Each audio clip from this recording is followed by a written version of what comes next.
Good evening and welcome to Anime-Zing.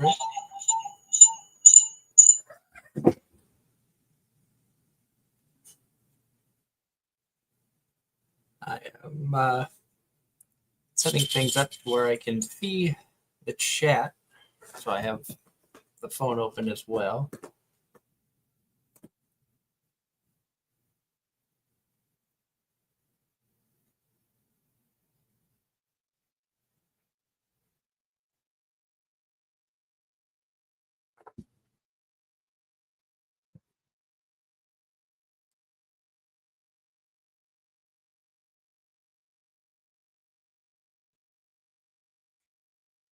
Tonight, we're going to be playing some TCG Card Shop Simulator. Something, a fun idea that I've had for a bit. And of course, the cat decides now it's the perfect time to play with a really loud ball.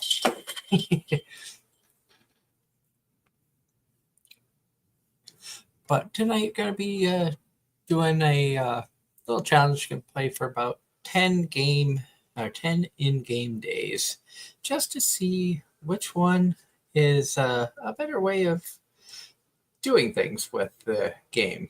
Selling the individual card packs versus, once we get them, only the card boxes. And we'll see which one makes more money, which one has more experience earned, and just kind of some fun stuff.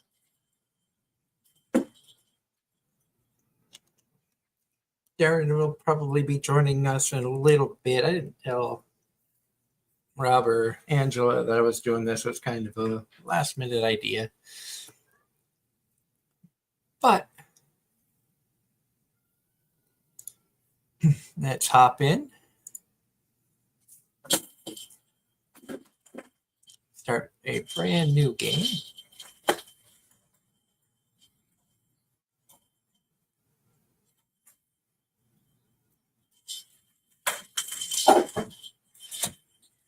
And let's see here. Settings. Got the sound effects on.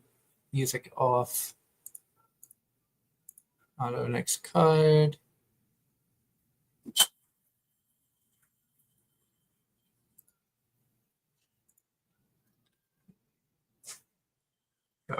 All the games are going to start out the same. Only be able to sell card packs till you get to a certain level, then you can sell the boxes. Like I said, we're going to strictly focus on selling the card packs.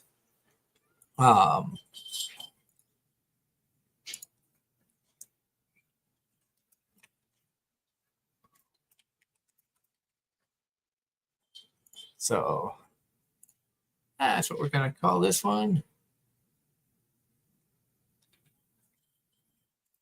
Come in. Like I said, once we hit shop level 3, we're at shop level 1 now is when we unlock that. So when we're able to do it, we will get the card packs and then our boxes on the next playthrough. And that's when we're going to stop doing the packs. Obviously, to start, we're going to get like 10 packs.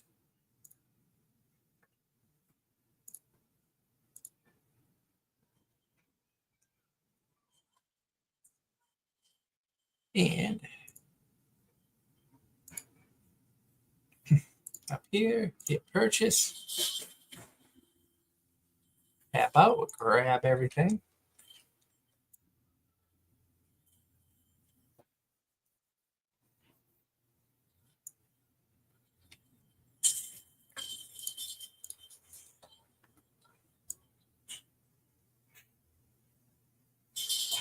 Also going to set the rules of when doing this, one shelf, so this double shelf will just be for this. When we open up other boxes, then we will buy another shelf to put the next stuff on there.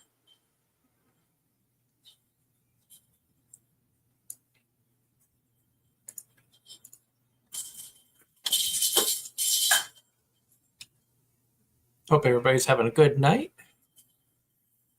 I know it's kind of weird, a Tuesday night stream. Thought about doing this last night, but I got caught up watching some videos, and by the time I was like, oh, maybe I should stream, it was already like after 9 o'clock, and I figured that was a little too late to start streaming. I'm also, except for following the prompts of the tasks, not going to be opening more packs and things like that. So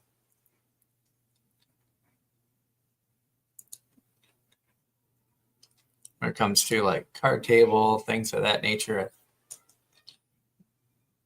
I kind of have to get through all of that stuff. But market price, $3 a pack.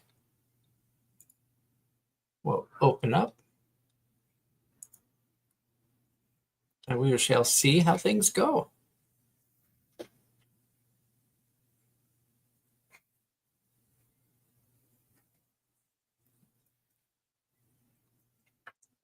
Of course, it's always a slow start.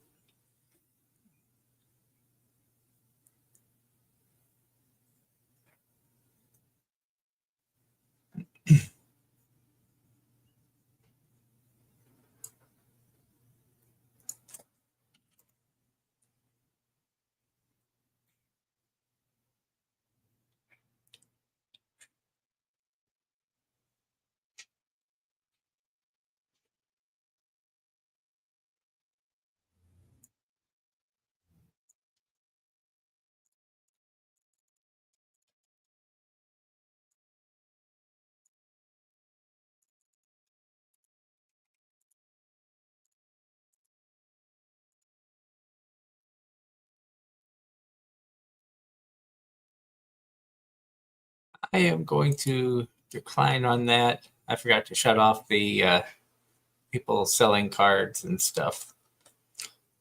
Don't want any unnecessary things to hinder what the plan is.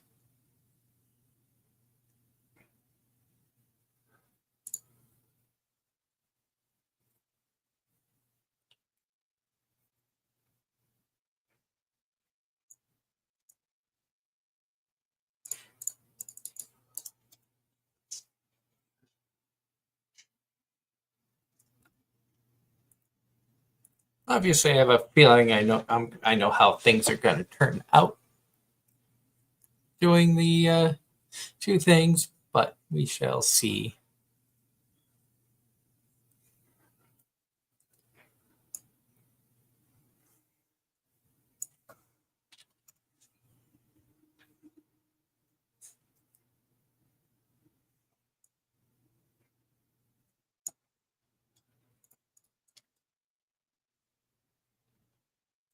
So we're gonna grab one there, and grab one from there.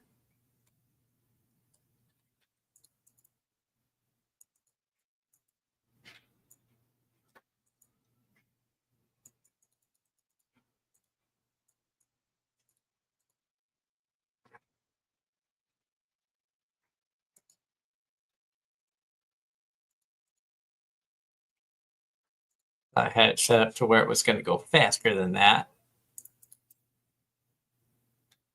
So let's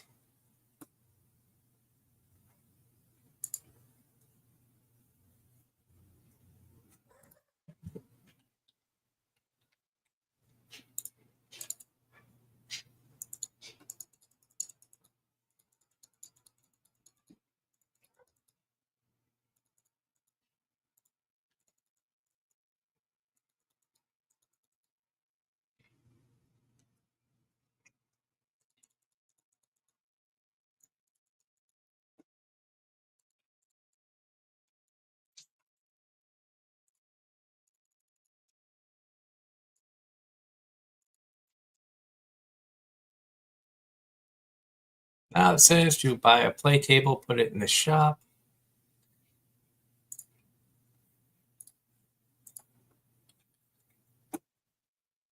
Obviously, this stuff can have a different effect on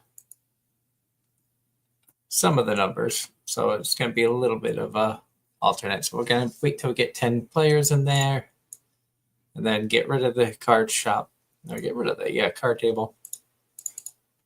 And we're going to do it in both scenarios.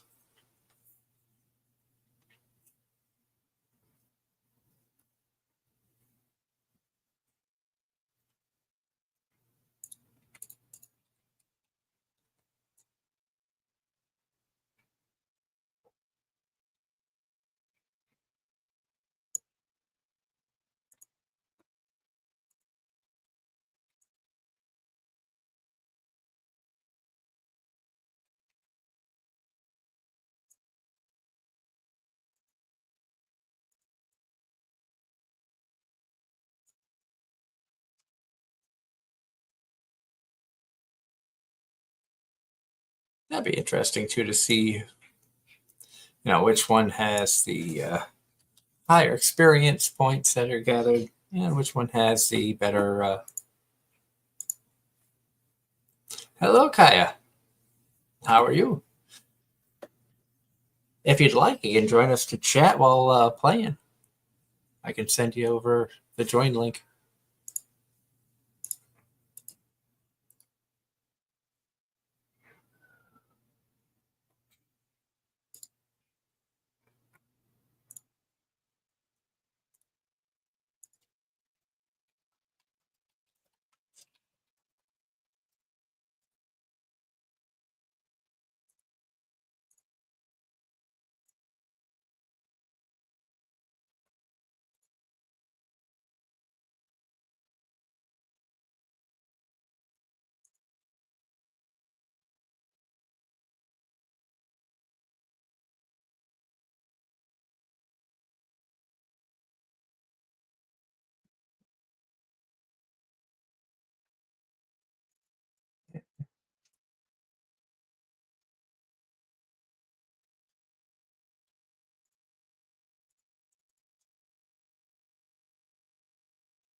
I understand that.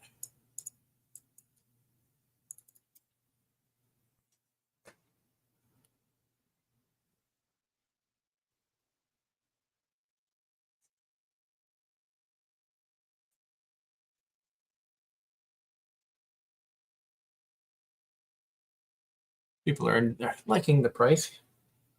So far, so good on there. This guy wanted a lot of stuff.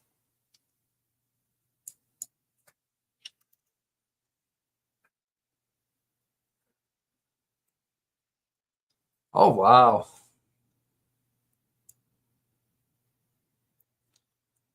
Hopefully, he's doing okay, and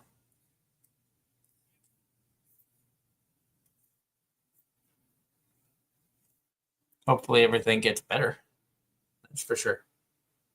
This Sunday, we will have a guest on Anime-Zing Radio. Our friend Jay Morris will be joining us to talk about his Kickstarter he's got going on for Faye and for his tabletop game. So we're excited about that, and I think it's going to be Kaya's first time actually chatting with Jay. Jay is a native New Englander. Very good guy. Used to hang out with him when I lived in Massachusetts. My wife and I are friends with him and his wife.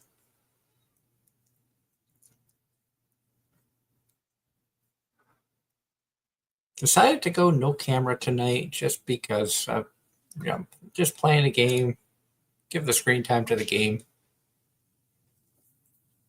Now I didn't have to set up green screen and all that, but still have a little bit of fun just chatting with you guys. And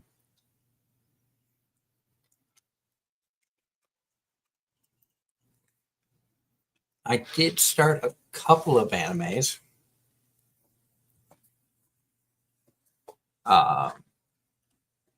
Which ones were the ones I started? I need to make better notes. Gatherer's Adventure, I started.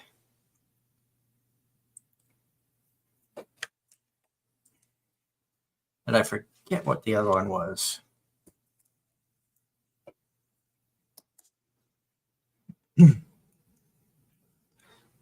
Also, if you guys out there if you're watching this and you're checking us out after the fact, I know that Kaya and I have both seen the Gigic produced anime Baan, Baan. If you'd like to like us to do a review show about that, let me know, because I kind of want to do a review show. I want to watch it again just to refresh myself on everything, but it might be a fun show. Hello, Eli. Or Ellie, I'm sorry. Hello, Ellie. Thank you for the lurk. I hung out in Ellie's chat earlier while he was playing, chatting a little bit, and I was like, I feel like I was itching to play. So, but definitely go check Ellie Tempest's channel out. Awesome VTuber. Got a lot of good games that he plays, and enjoy his content.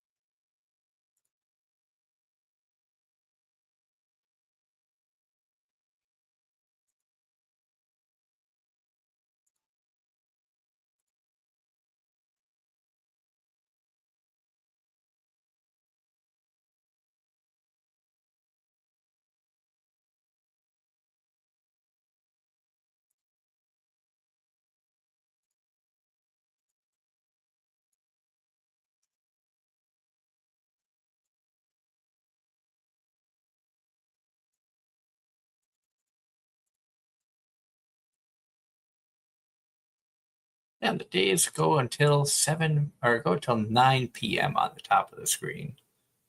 We got people over there playing. We've got 4 out of 10. So once we get 3 more games in there, and if there were people waiting, I'd kick them out. But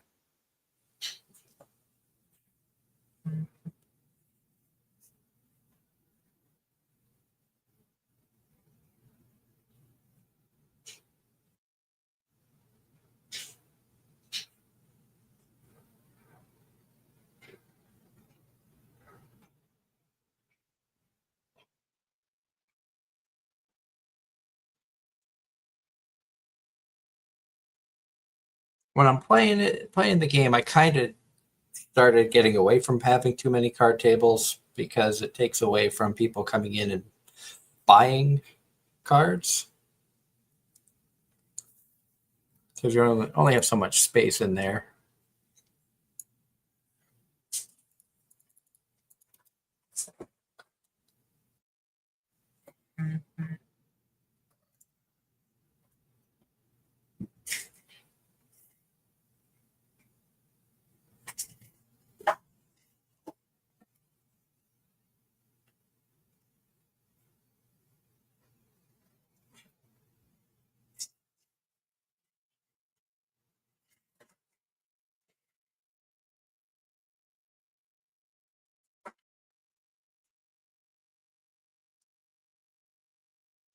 Wife is messaging me, so just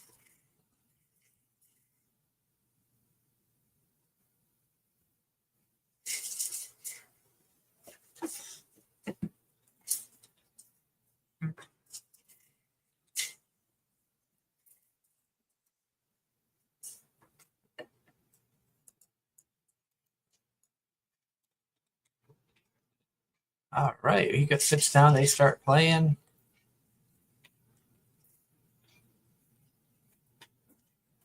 Unfortunately, we got to boot both of them out. And I'm going to go and buy. So I got to wait till level 5 before we can get the next card pack. Let's go and get. Now we'll get 6 cases. Buy that now.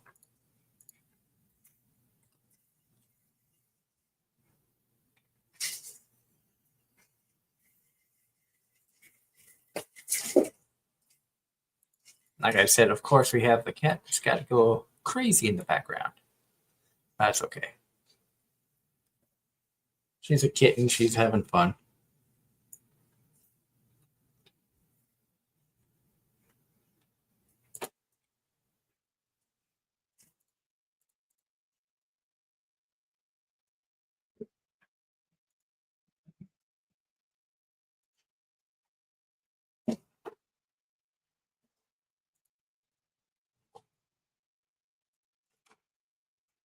Bring the cases in, have everything ready.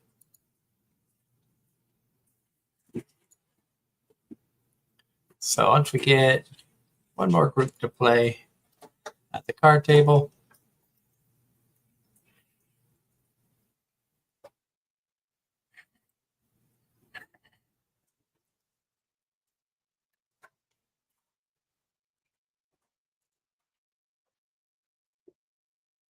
then we'll get rid of that.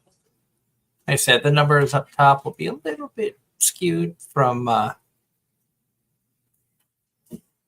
different people coming in and playing.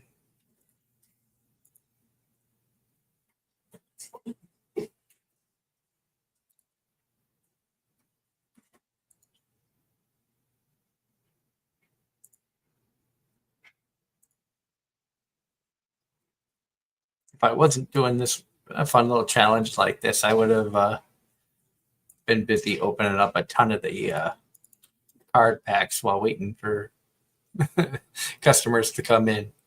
Not a lot happens when you first start off. Like I said, I'm waiting for one more game there, and then I will get rid of the table and sell it. So we'll gain $100 back from the $200 we spent on the table.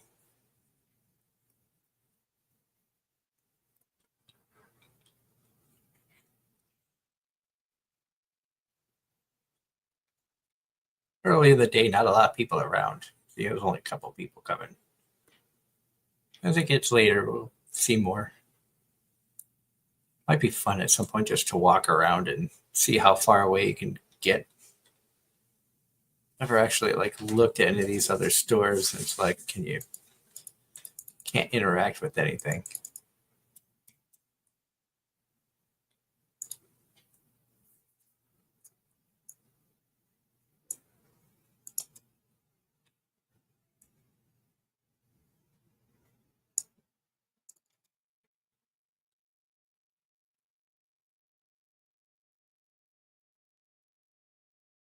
So we're already shop level 3. Good evening, Ross. How are you? I hope you're having a good night. Just playing a little bit of TCG Card Shop Simulator. Had a little challenge that I thought of, doing it 10 days of selling just the basic cards, or not basic cards, just the card packs, and then 10 days of selling the card boxes only.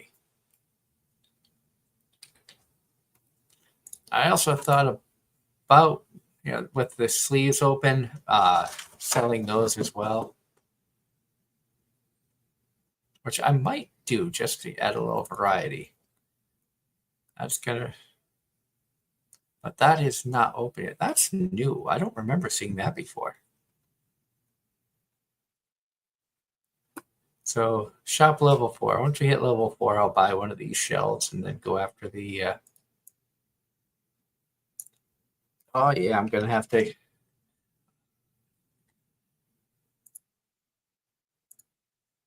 I'm gonna have to get the license for that. Get a case of this, and then have the fun of chasing people down who stink.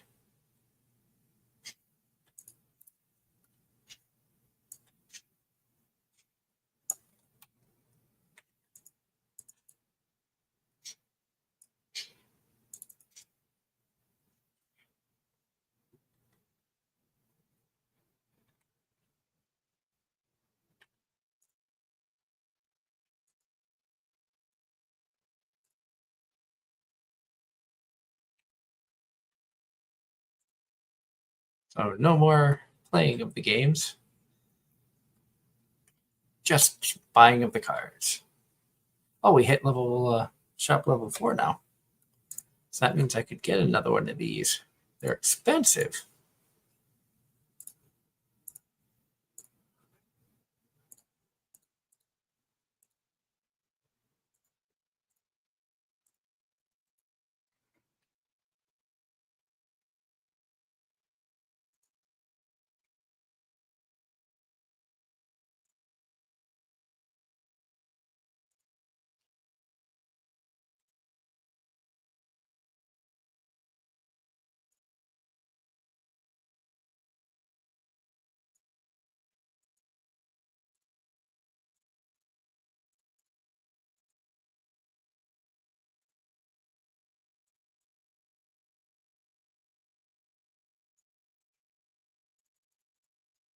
course, to make it fair in both games, I will be selling those card sleeves.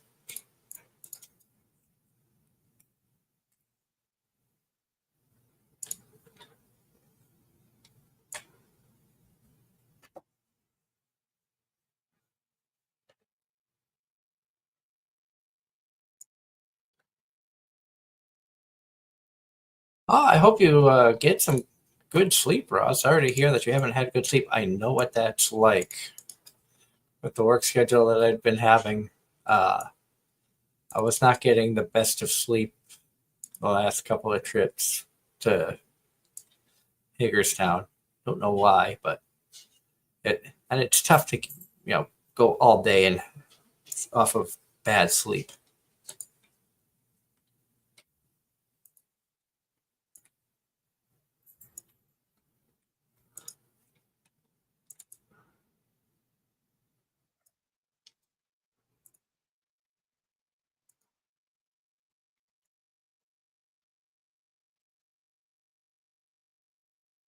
I'm gonna work on restocking some of the shelves while we can.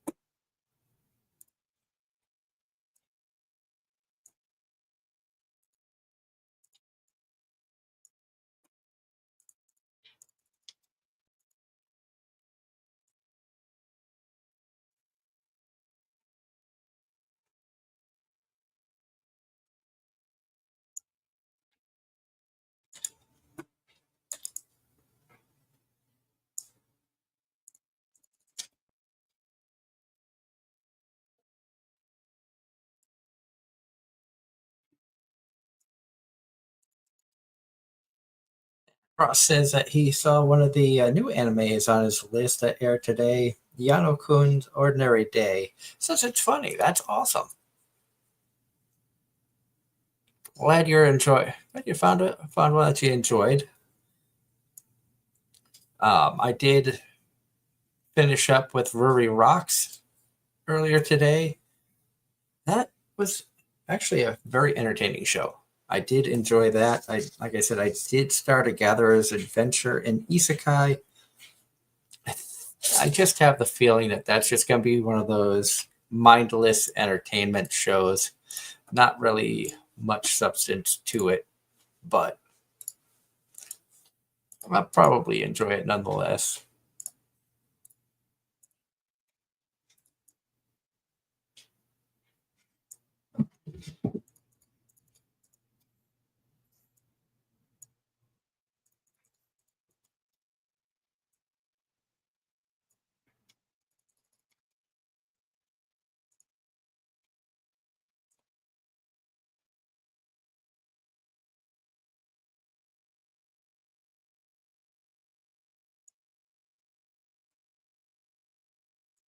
At some point, I'm gonna get a shelf to store stuff onto.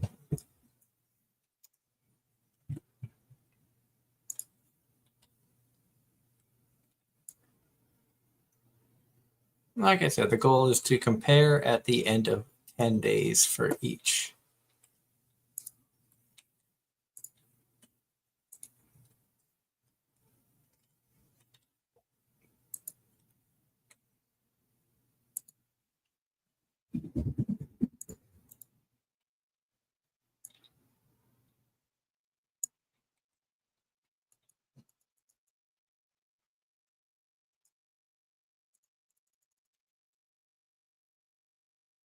$200 more XP, and we'll be able to get the next group of cards.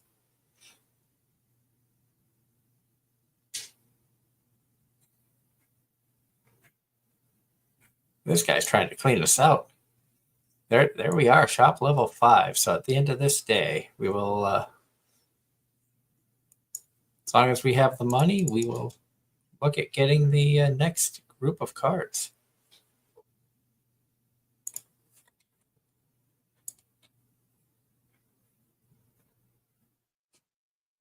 Important to keep the shelf stocked because as we just saw, some people come in and just grab a bunch of stuff, especially at the low prices that they are.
It says tomorrow, season 2 of Bed and Breakfast airs.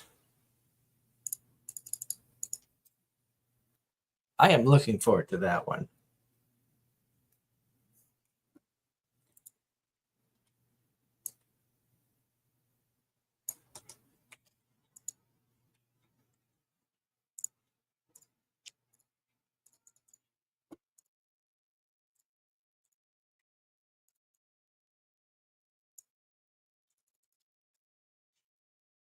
With how fast these things are flying, I'm getting a bunch more cases.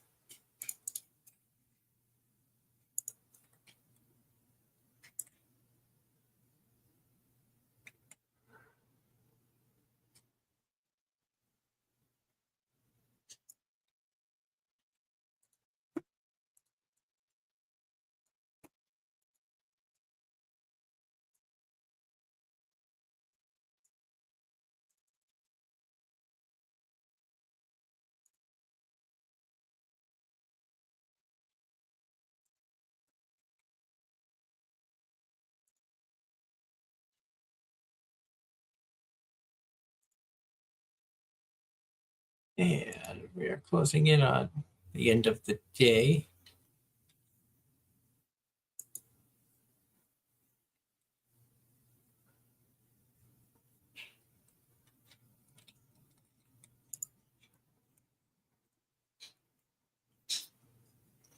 So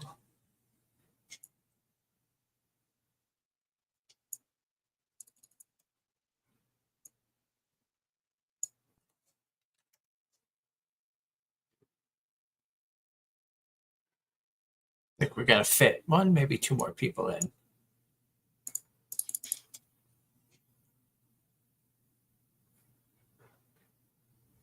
Grab a bunch.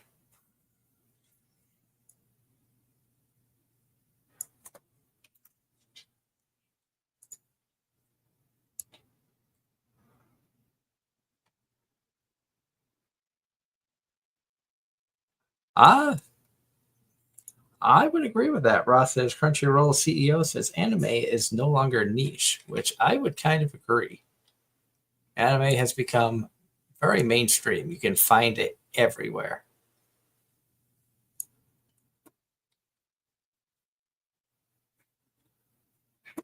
Oh, that had nothing left in it. Okay.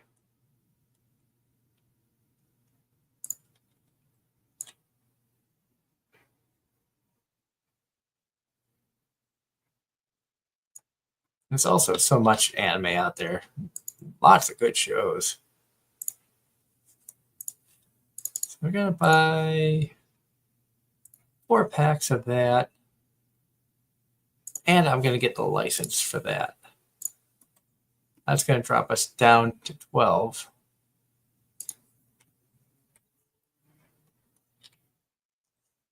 But hopefully that'll open us up for once we have the money to get the table, we can, or the shelving system, we can get the shelves and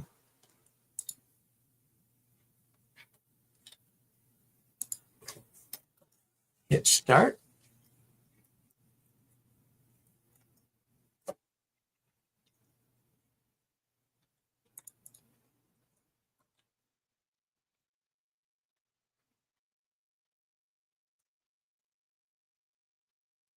And we open up and right away, 2 people coming in.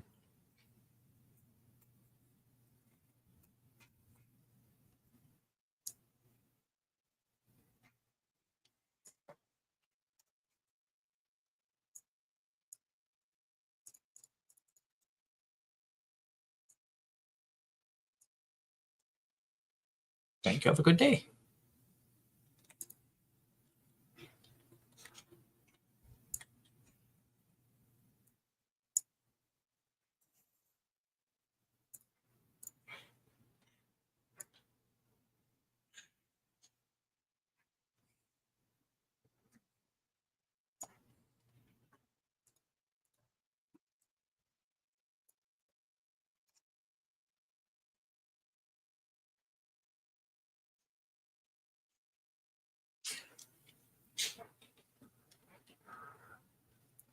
I think I had seen that Dark Beyond the End of the World had dropped on High Dive. I just have not watched that yet. So it's one I will be planning on watching.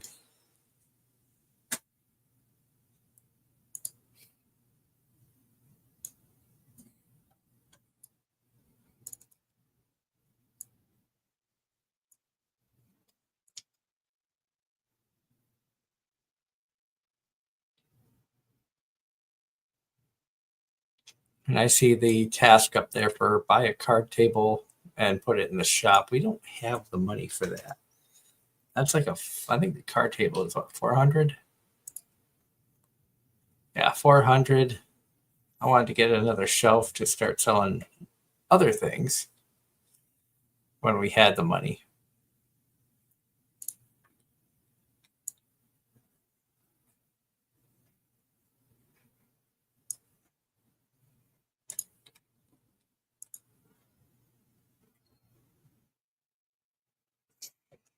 So we are on day 3 already.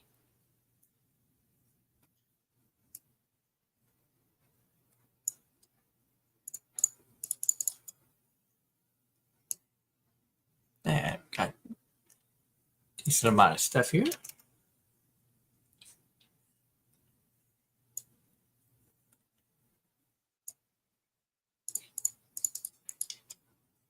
I feel like in this challenge that doing the card boxes, I'm going to have more money, but experience and shop levels, I wonder if doing it this route is will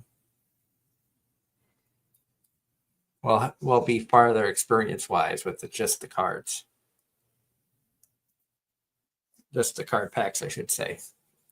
So it seems like when they buy a lot of these smaller things, you gain more experience. May not be a ton of money, but you get more experience.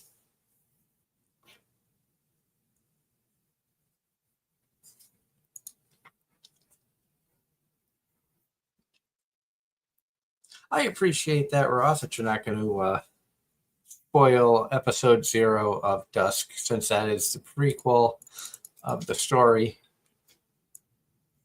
Episode 1 does drop on Thursday, he said, on High Dive, so I may watch it then. I might check it out somewhat tomorrow. Things have been busy at the start of the week here.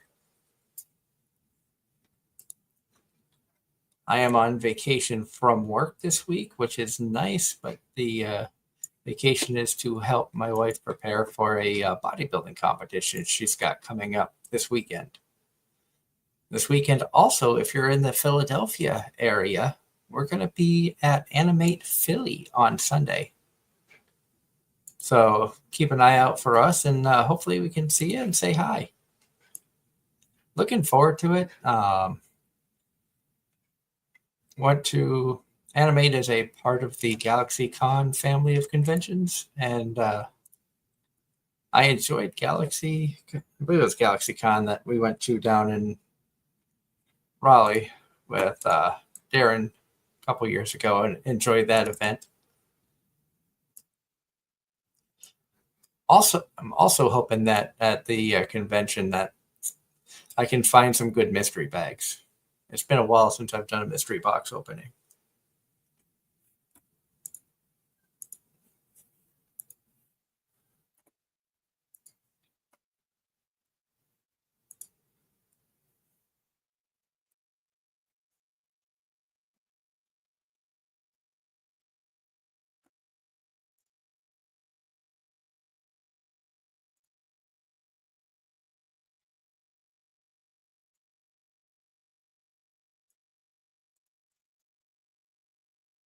So that means you probably have a chance to watch episode 1 and 2 of Hero Without a Class tomorrow, which airs Wednesdays.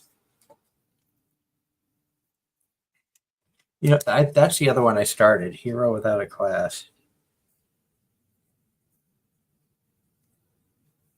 I did start that one as well because that was up there.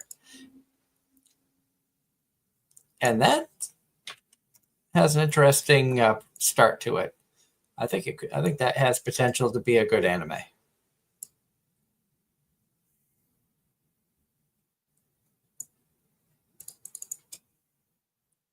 The Gatherer's Adventure in Isekai, that just it had an interesting start, but I feel like it's just going to be another blah.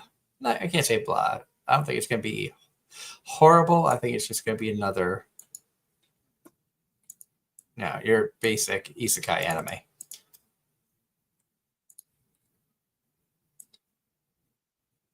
I mean, I'm not going to spoil too much, but guy gets transferred to another world, asks for, a cute partner, ends up with a dragon, a baby dragon. That's not really a spoiler because you can see it in the opening sequence during the opening song and stuff. So not a spoiler there. All that all that happens in episode 1. So it's not like I am ruining for anybody. That's just how the show starts off.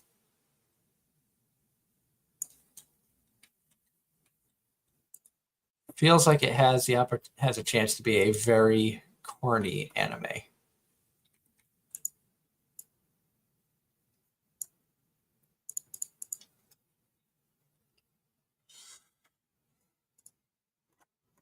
All right, we're going to buy another shelf. Get you set up here. I almost feel like I need to put that in the back.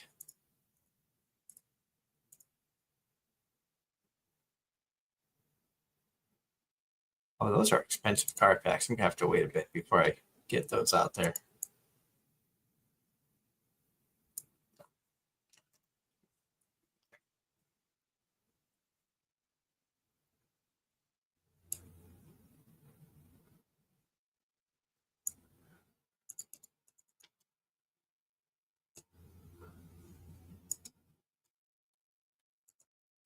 Get the light on in here. It's getting dark.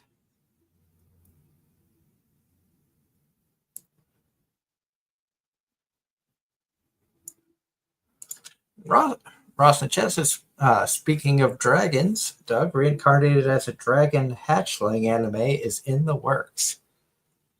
Of course it is.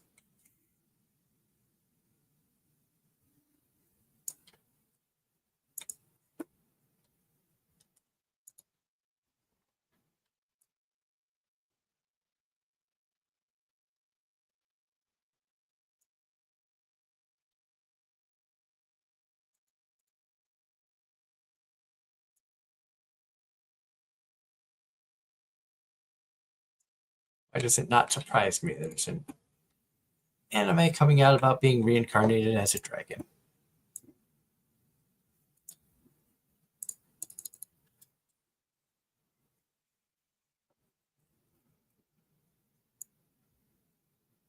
I mean, not gonna lie, I do love dragons as a creature. They've always fascinated me. That's one thing I want to touch on too when I was talking about Bond, the anime that Gigic put out. He has a dragon in his anime based off of the Naga from Thai culture, and the art on this thing is absolutely gorgeous. I would love to just get art of the Naga dragon. I would display that. I'm not lying. It really is just a fantastic piece of art.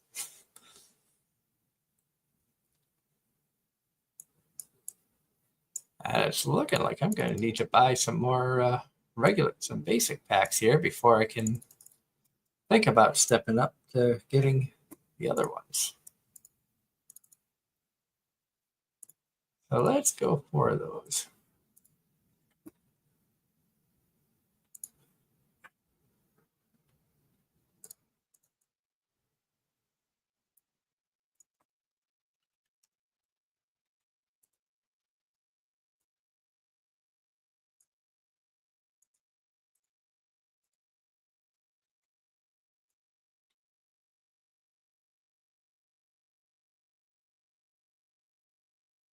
Gotta get all that stuff filled up. Got an hour and a half left in this particular day.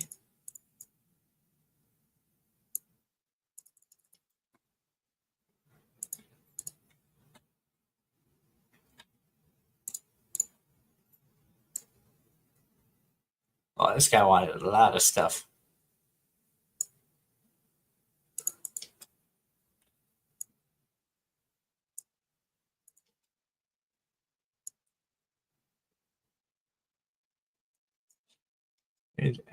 I am noticing that just selling these smaller items is taking longer to get money in. But the experience, we're already up to shop level 7 and we're only on day 3.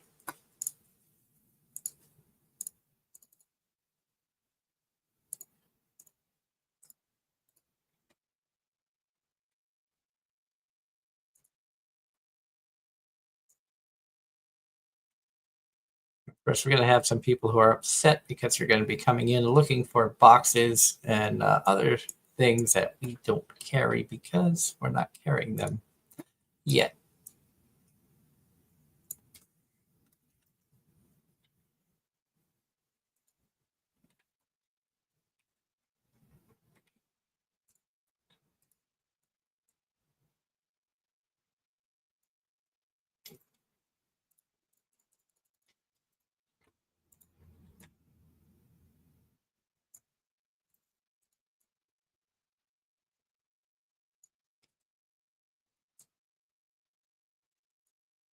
I do find that to be a funny aspect of the game where you can just chase people around with like deodorant and be like, you stink. You're a stinky man. Spray down.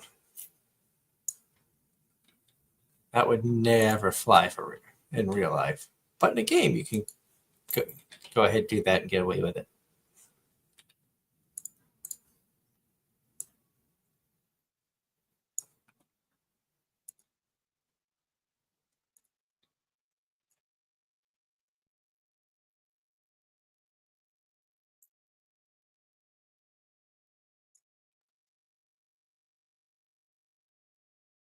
Also been catching up on Toilet Bound Hanukkah-kun.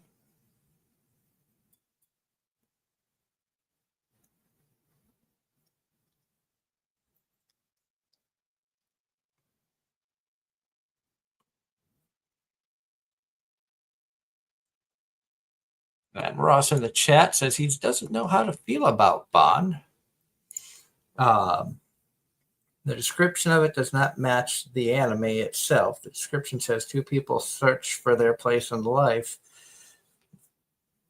but the rest of the whole thing just focuses on her and forgets about him. Like, I guess it's a short film, but did they forget to show his side of his journey? Which it's true, and I've seen interviews that Giga has done. Also, the most recent episode of Trash Taste, he talks about the anime, the whole process of creating it, and it is a short film, and obviously in 18 minutes you can only fit so much of the story in.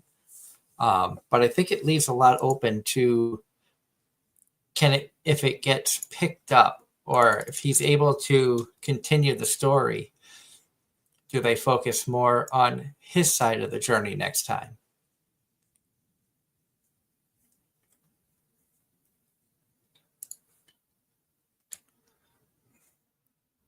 I've also heard that there's lots of nuances that you miss watching it once. A couple of people that I've talked to who have watched it said they've watched it 2 or 3 times, and each time they pick up something new, which I think that's common in anime. When like it's easy to sit down and watch a series, especially at this day and age where it's feels like good old fashioned American cartoons. Every week you sit down, you wait for the new episode of your favorite show to drop, but then at the end of the season, you kind of forget what happened early on. So you go back and you binge watch the series if you really liked it, and then you pick up on things that you missed before because you were watching it, one episode at a time, and little nuances that drop, and you're like, I forgot about this. We're gonna start off with 4 packs of these. Now that we have the funds for it.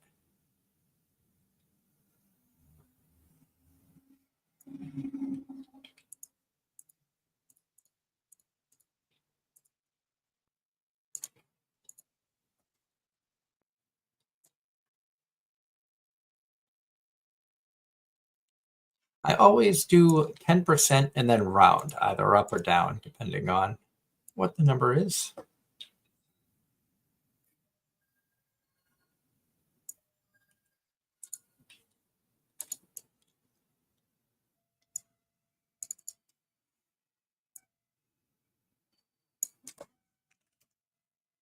But I know that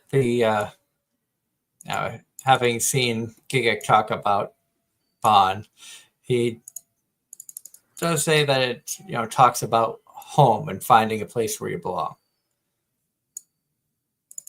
which always leaves to the imagination. What exactly is home? Is home a place? Like is home a physical house? Is it where family is? Is it where friends are? There's so many different interpretations of what home could be. I grew up in Massachusetts and spent most of my life there. But for whatever reason, I always felt like Pennsylvania, the state of Pennsylvania, just felt more like home to me. I mean, it's a state that my mom grew up in and things like that. My dad was from Massachusetts, but I always just felt more comfortable here in Pennsylvania than I did in Massachusetts. It could be the way of life. It could be just energy. But here in Pennsylvania, it feels more like home to me as opposed to what Massachusetts was like. And I still have family and friends in Massachusetts.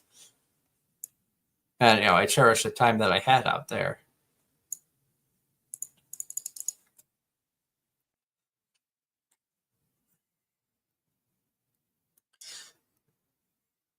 Now Ross says, I know it's parallel worlds of time and space, but I got a theory he marries her aunt, and the aunt is her mom because the hair is the same. Gee, will you get out of the trash can?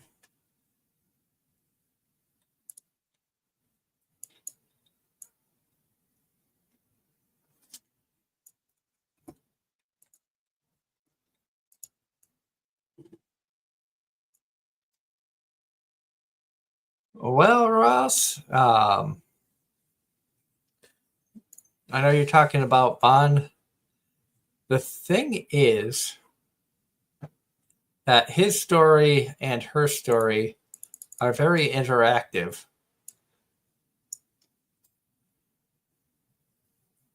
And it's not because, I wouldn't say it's because he marries her aunt.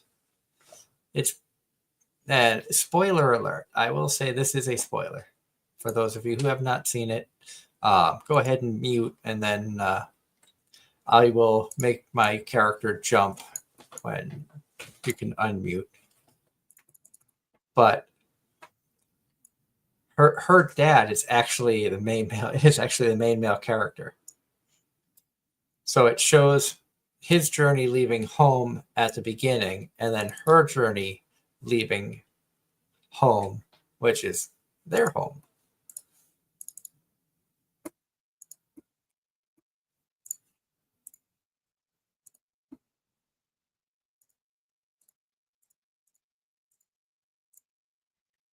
So that's where the similarities are.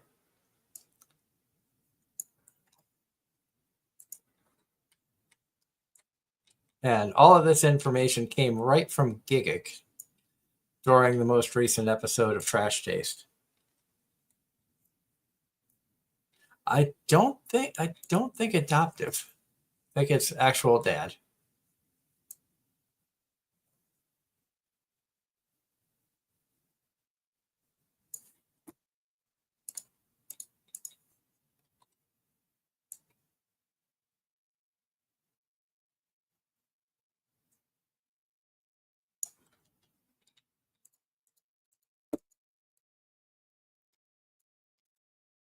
Now we're starting to make a little bit more money.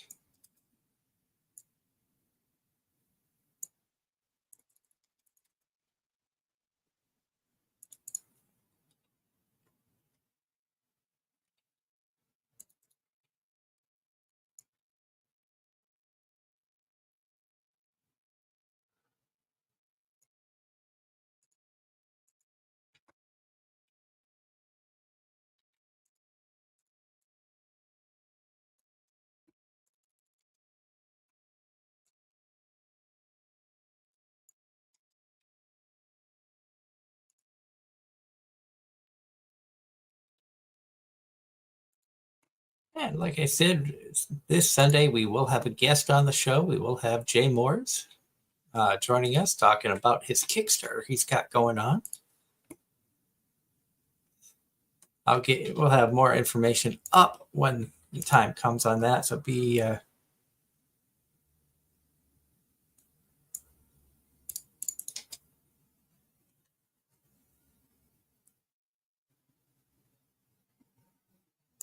oh yeah, that's right.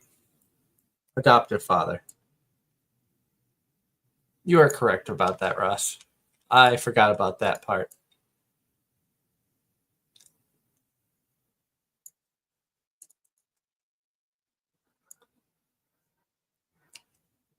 Now I've only watched it in English because when I found it on his YouTube channel, it was out in English. I did not watch it in Japanese, so I don't know how the Japanese rendition of Bon is. I can say the English adaptation was very well done. It was directed by Dog VA,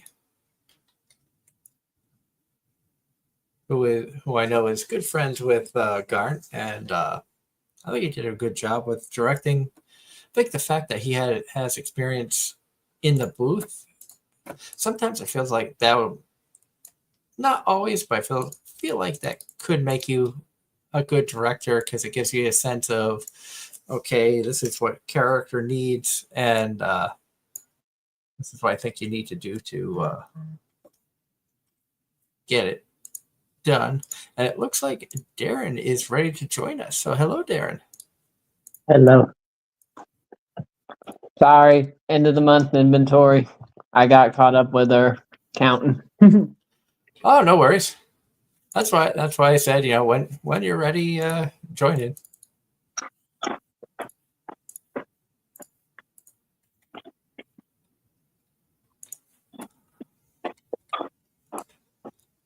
I know you always got a ton of stuff going on, especially near the end of the month, and at some point you'll be able to break free from there. Well, you know what's funny? It rained the past 2 days. Rained. So yesterday after 10 o'clock up to 3 o'clock this afternoon, I had nothing but free time on my hands. And what did I do? Slept. A good amount of it, yes. But I did finish several anime from this spring. I mean, summer. Really? Which ones did you finish up on? Fragrant Flower. which I know that you've been enjoying that one. Mm-hmm. Top tier romance. Absolutely lovely. Sakamoto. Just fun. Let's see what else. Oh yeah, and I finished Dress Up Darling. I finished Call of the Night, and I caught up on Shield Hero. Call of the I I can finally talk about it now. Call of the Night. Man, did that take a turn that I was not expecting? And I know you sent the like top girls of the summer little thing, like a top 10 list that you had sent to me. Mhm. I would still put Nazuna higher than Marin, Agreed. just based on season 2's. I agree. I know that's kind of an unpopular appearance, but Well, remember Hey. my hot take of the season was that Call of the Night season 2 was significantly better than Dress Up Darling season 2, and in terms of how it went this season. I would agree. Also, as far as Fragrant Flower goes, Ross says, please don't spoil it. It's still airing on Netflix. I know. I'm just saying though. Top tier. Dangers in My Heart, still one of my favorites. But in terms of how everything was done in Fragrant Flower, very well done. Oh, we got Stinky Boy coming in. We got to chase this guy down. I still say it's one of the funniest parts of this game is the fact that you can grab a can of like deodorant or like Aerosol of some kind. aerosol, some sort of good smelling stuff, and you can chase these people down and be like, "You stink," and they don't get mad. Like you can't. I'm sure you've had customers at Bojangles who have come in, and you're like, "Man, these people reek." I wish I could just Well, give them some body spray or something. Well, a lot of times it's either it's just 9 times out of 10 when they come in, if that's a smell that we can smell, it's they've been smoking something.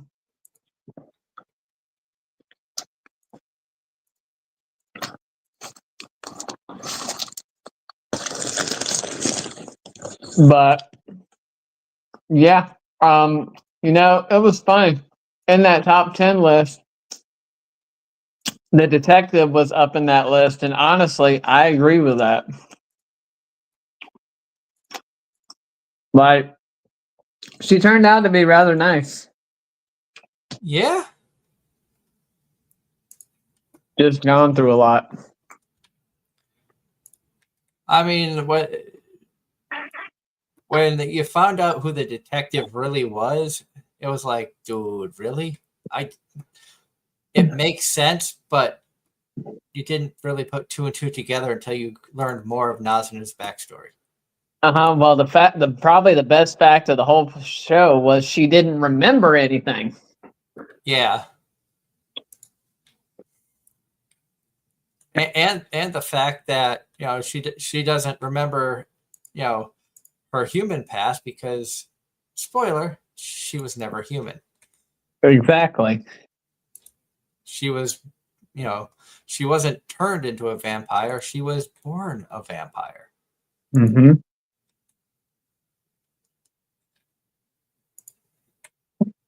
But it's just kind of funny to me. They basically hint at the reason behind the whole detective thing, but they hinted at it in the beginning, but now it's just kind of like forgotten. And I'm hoping if the season 3 comes out, it explores around that particular vampire, considering that's the one plot hole they left.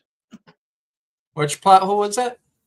The one about the one, remember the vampire that doesn't associate with any of them, but is turned more than any of the others? That Oh yeah. I think is the one that initially ruined the family, because she said in an earlier episode that one in particular was hers.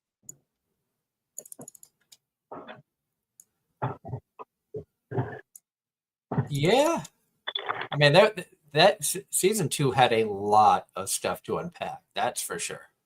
Mm-hmm. Man, it was just such a good show. No, I'm not going to say that it's up there on the levels of like Apothecary Diaries or Freerin, but I will say that in and of its own right, it's definitely one I would recommend. I still feel like Angela would love it if she could get past the first couple episodes that she said she just couldn't get past the story. Yep. Looks like you got a new Twitch viewer. I saw Skills in there. Say hello, Skills. I hope you're doing good. Skills has been tuning in when they can. They also frequent a lot of other VTubers that I frequent. We'll see them in there with Era, and they were in there with Ellie earlier. Saw them in their chat. Support the lurk. I appreciate the lurks and the support, and you guys coming, checking out, hanging out, and commenting. It means a lot to us to have the interactions. Hopefully, everybody continues to enjoy the show. We try to do the best we can. I'll say this. Shield Hero, even though it is definitely not the hype season 1 was, because season 1 was every bit of the hype. And ever since then, it's just kind of fallen off about like a lot of the other shows, but it's still good. It's got some interesting twists to it. And season 5 for that was confirmed. So if they keep going, this looks like they'll be adapting the whole thing, which is what they should have done for DXT. I'm looking at you, Studio TNK.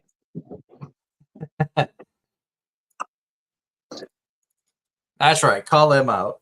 Ross in the chat says that he is up to episode 5 of Fragrant Flower. 6 comes out on Sunday. He also says Maya Uchida, voice actor and singer, is getting married. And they say he thought Nazuna was a hybrid, not just human, or just a vampire.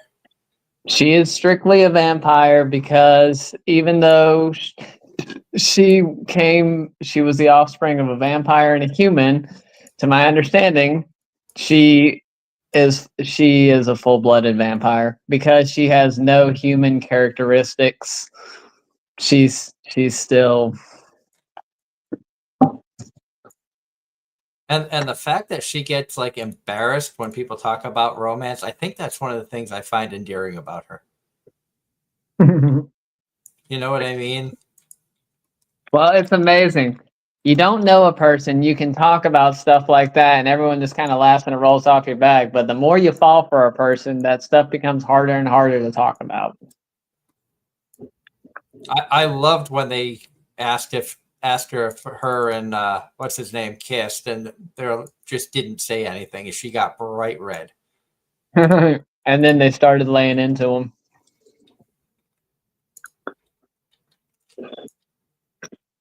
Like I think the romance aspect of Call of the Night is better than the romance aspect of Dress Up Darling.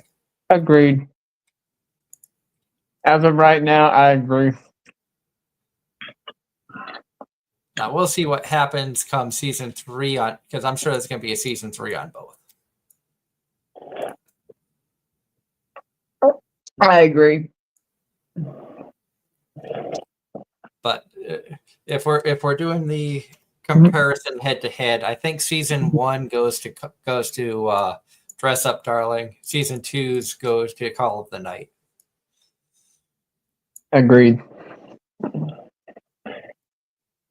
Let's see. Something about Call of the Night, though, season 1 that I really enjoyed was besides Creepy Nuts. Besides Creepy Nuts, like when it comes to the actual story and the actual show itself, I love how in episode 1 He's at the vending machine thinking about buying alcohol, and she shows up out of nowhere. It's just like nice.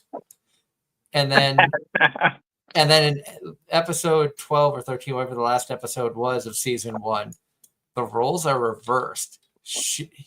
After he's trying to find her, he goes to the vending machine. She's getting alcohol, and he just like returns the favor. It's the same slow turn that she gave him. I was like, that is just so well done. You know, I'm a little disappointed that his childhood / school friend didn't have a little more airtime. Oh, the girl, she was cute. Because I thought if Nazana and him don't get together, at least those two would. The ship you never saw coming. But I just feel like there's no way that him and Nazana don't end up like falling. Mm-hmm. Now my question is, if he his situation of whether he turns or not, regardless, I'm curious to see if their offspring would produce. If he doesn't turn, would their offspring be a hybrid vampire human, or would it be just a human in this case? Because you know that if he turns, then obviously it would be vampire. But at the same time, I'm curious, how would someone who technically was supposedly half vampire, but retained all the vampire qualities, breed with a human that is, you know what I mean? Yeah. And hello, Nunya. Nunya Business in the chat. Great to see you. I hope you're having a good start of the week. It says, sorry, I was involved in something that Scotty might like and couldn't catch you. It also says, hello, Darren. Hello, Nunya Business. So I'm guessing Nunya was apologizing for not being able to make a show. We did not have a show this past Sunday. Angela was not up for it, and Kaya doesn't know the system well enough, I think, yet to start a show on his own. And Darren does not have a computer set up to be able to get everything going. Especially since my computer doesn't have a webcam anymore. Because Asus thought it was a good idea. Excuse me. Because Asus thought it was a good idea to not integrate webcams in their computers anymore. They thought it would be a good idea to still keep them separate. And you have my interest. What project were you working on that Scotty would like? And he's talking about Scotty. It's a mutual friend, one of my best friends that lives in Massachusetts. So I'm curious as to what he was doing that Scotty would be interested in.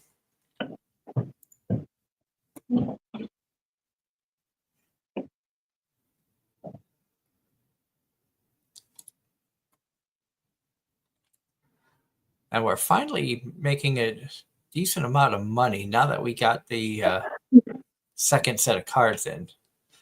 Did I tell you what the reason for the gaming was tonight? Excuse me. Nope. I was doing a fun little challenge. You know how in this game you have the card packs, you also have the boxes? Yep. I was curious to do a comparison of doing 10 in-game days. So tonight was going to be playing 10 in-game days where we just sell the individual card packs. And I want to compare like shop level, money, things of that nature. After 10 days of just selling card packs, the card sleeves I'm going to do for both. Just to keep it fair. But otherwise, it was going to be strictly just card packs versus card boxes for 10 days. See Which way, if you're playing, would be the better way to go? I feel like the card boxes, I'm going to make more money, but I feel like experience-wise, that doing the card packs gives you an advantage.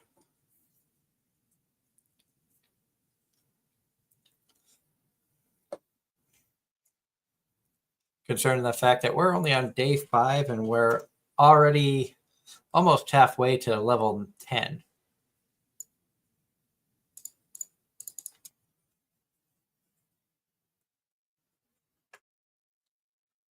And Ross says that Reincarnated as a Slime Story series ends in November. Really?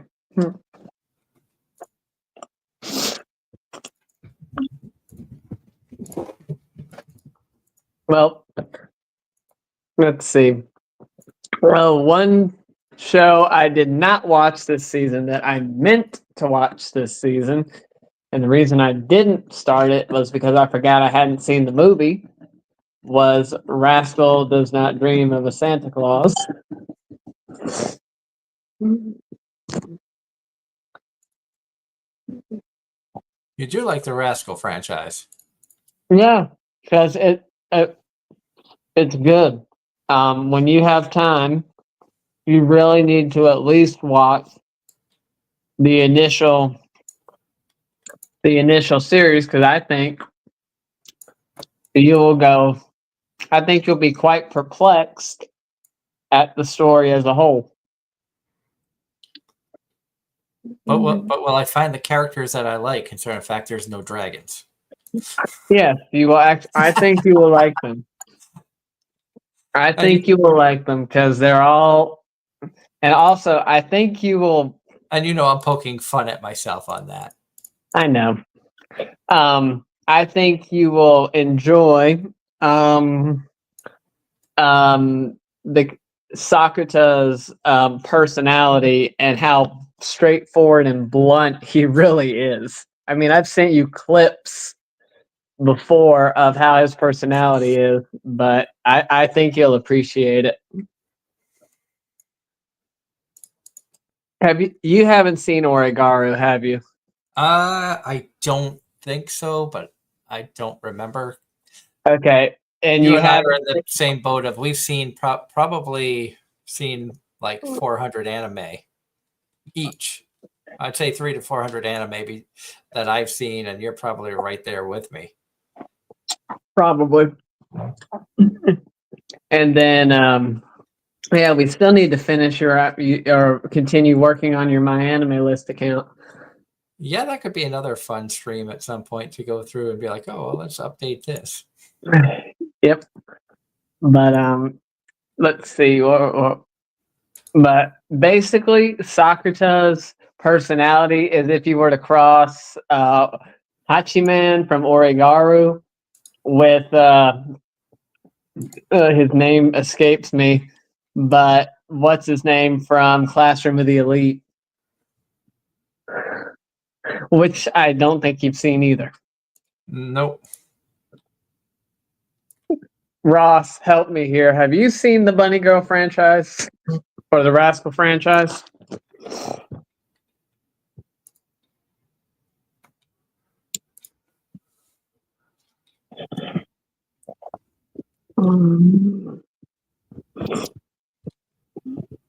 And for those of you wondering why I may not respond to chats quickly, it's because I have the chat pulled up on my phone. Unfortunately, this game is a full screen game, and until I can get some better technology with the computer, I cannot run dual screen side by side to be able to look at one and see the chat. So I have the chat pulled up on the phone, so that's why it's taken me a little bit longer to get back. Ross says, nope, don't want to.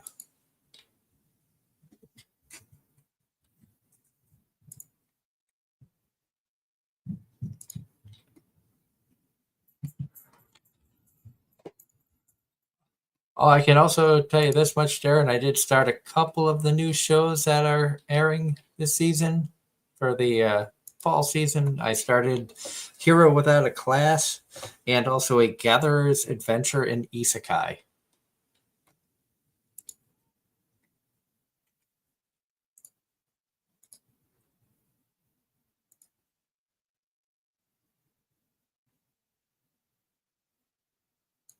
And Gatherer's Adventure in Isekai does have a dragon.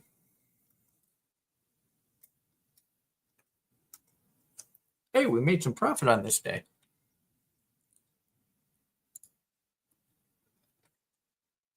I also should look to see. I need shop level 12 before we can get the next grouping.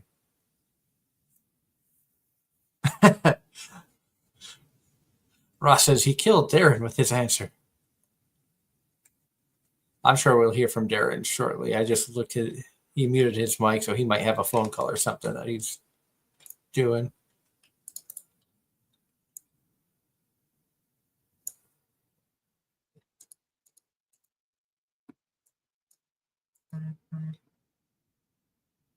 Oh, it says he's not muted on his end. Let's take a quick look here. Oh, no, it's not muted now.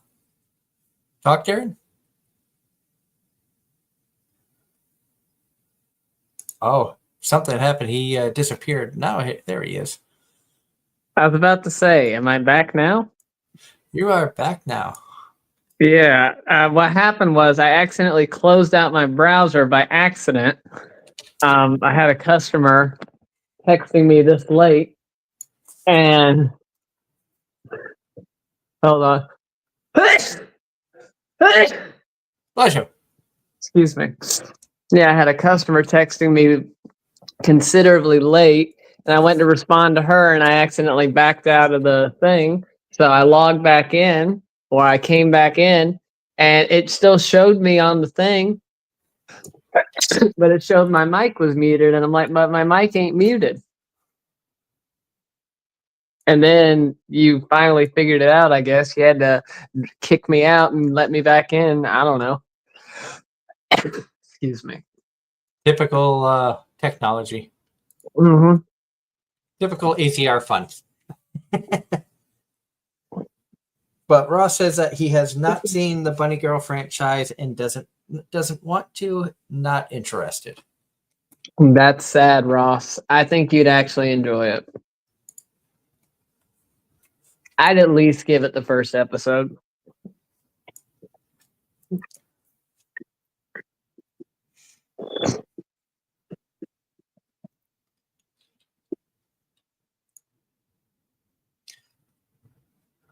Ross did say that Kakario season 2 is going to be coming out tomorrow, I believe. So I will be watching that. I did start 2 shows. I don't know if you had heard me talking about them, but A Gatherer's Adventure in Isekai I started. My opinion on that one after episode 1, I feel like it's going to be another one of those turn your brain off, don't expect much, and just enjoy the ride type shows.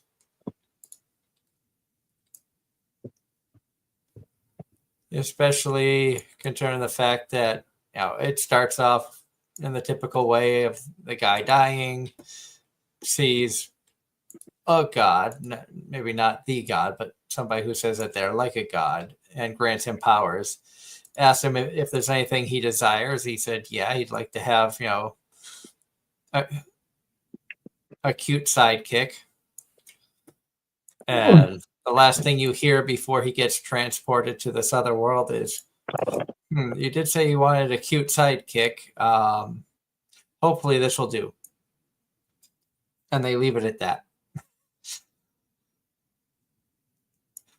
Which right off the bat had my brain going, what is he getting? What is he going to end up with? Is it, an elf or, another species?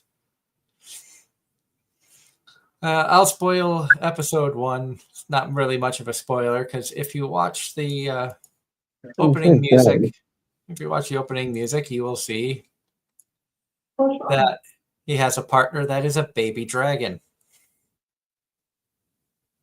That, I'm guessing, is what his cute sidekick or partner is.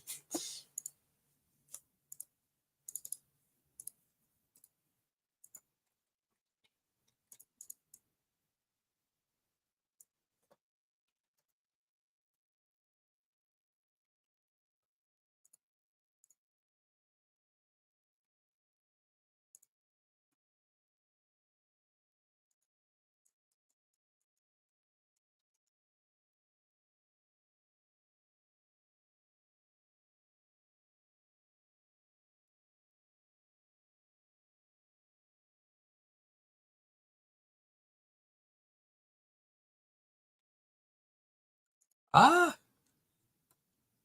it depends on the Monster Girls. Ross is asking if Darren or I like Monster Girls, because there's a four volume book series, fourth being the final volume, about a human doing a monster matchmaking marriage shop.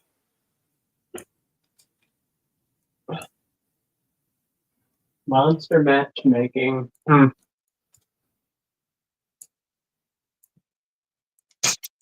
Like a Monster Musume type thing, only where they actually get married, or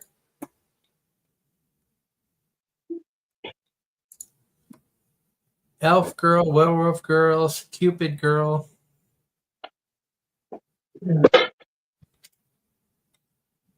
I mean, it sounds degenerate enough to be up my alley. I like that you laughed at that. Was it the degenerate part? Yeah, pretty much. But we're all degenerates. Especially Angela. Oh, yeah. She just refuses to admit it. She'll admit it, just not on air.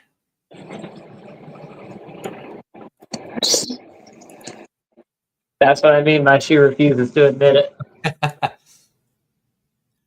If she hears this, she's gonna slap the crap out of both of us next time she sees us. And the worst part is she'll likely see you before me. Ain't take it all out on you. Yeah, she'll probably forget by the time she sees me. Well, by the way, Doug, I got a problem. What's that? Why is it I'm still getting advertisements and people for dating and among other things on Facebook from Pennsylvania when I visited there one time 2 weeks ago? I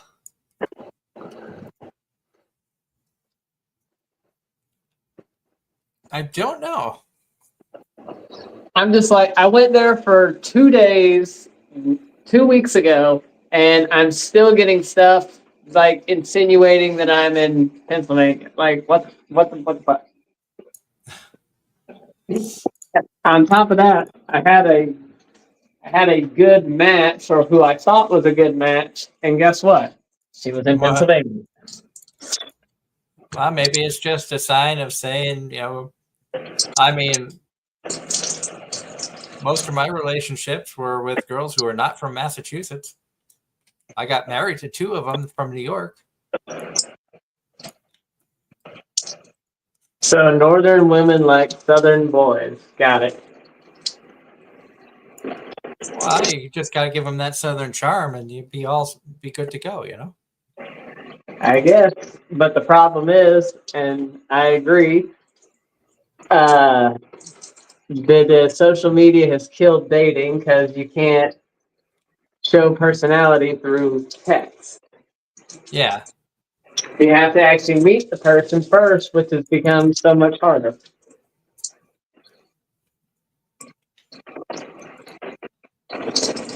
Or you have to use different technology like Zoom or voice chat on Discords or things of that nature to get a better idea of people's personality.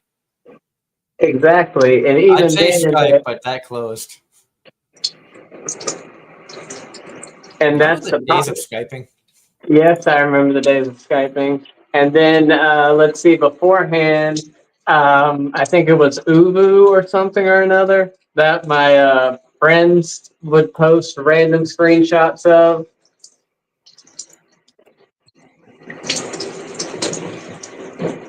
My first crush, her friends tagged her in several of those things way back when. Apparently, they'd have late night sessions, and then they would post screenshots of said conversation. Not just, of course, when I say conversation, it's just their faces on screen at the time.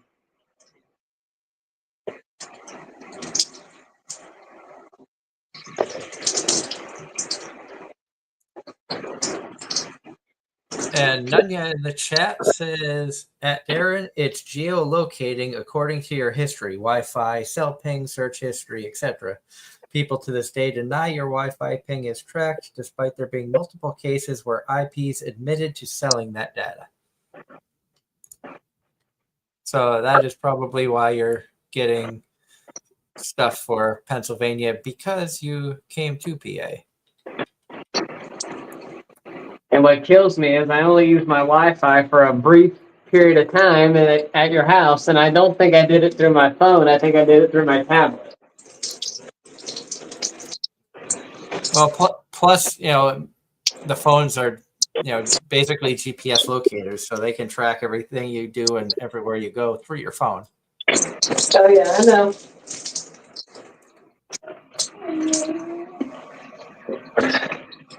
So probably just the fact you drove to Pennsylvania.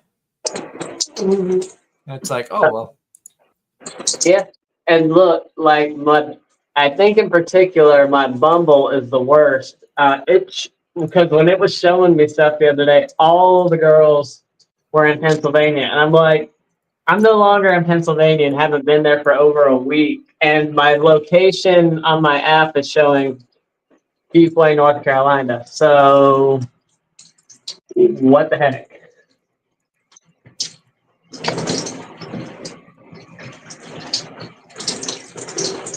Technology.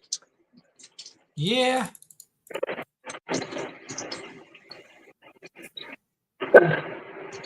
Gotta love it, gotta hate it.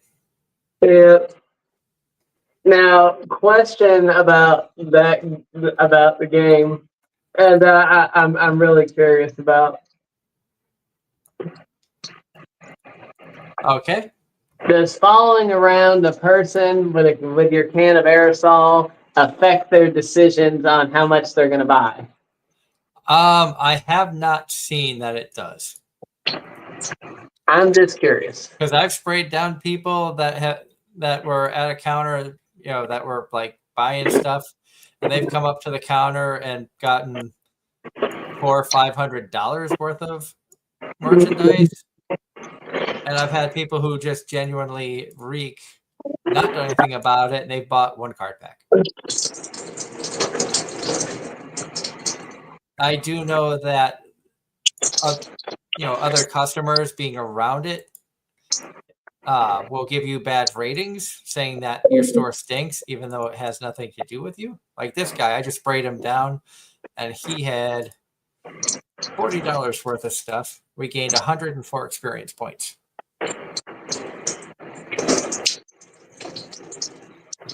Okay. Let's make sure everything here is topped off.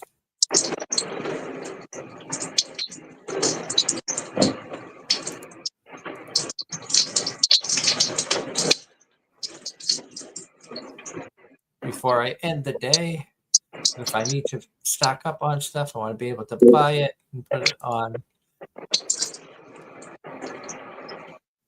this day's numbers, which we'll get. We'll go 4 of each.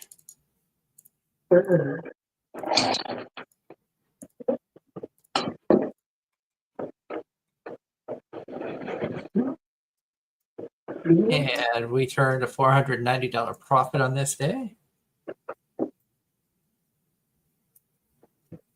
Yay! Now Uncle Sam can come take his share.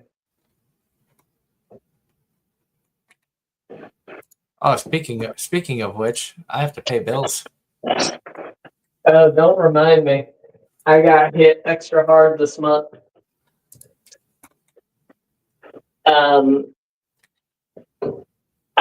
I didn't realize, because I've never had a vehicle this new before, just how expensive 100,000 mile service is. Probably about 400. Multiply that times 7. Oh, good lord.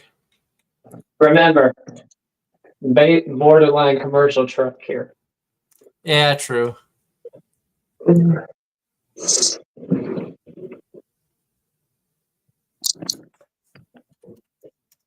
Because remember, that's transmission, that's a radiator, that's fuel, air, oil.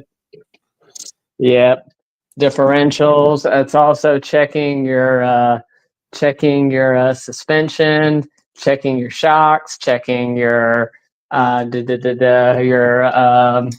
your ball joints, checking your Brakes. your cross beams up front, rotors, everything. I am good for car seats for a while. I have to say, and also, it doesn't matter what you drive nowadays. You go much further than your brakes. You get into your rotors, calipers, and all that stuff. It's amazing how expensive that stuff has gotten. Oh yeah.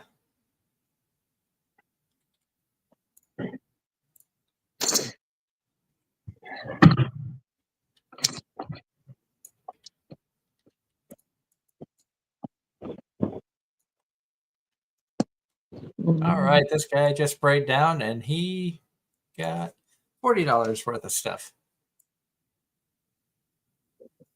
Nanya. Yes, this guy did, because he's not a dealership.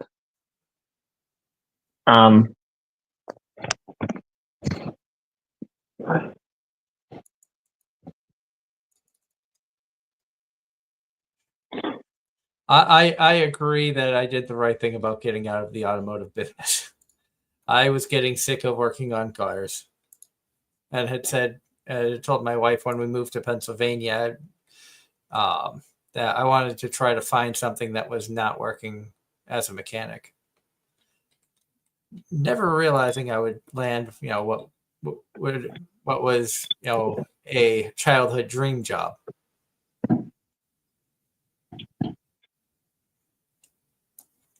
And ironically, could end up being working for what was growing up my favorite railroad. But that's only if the merger goes through.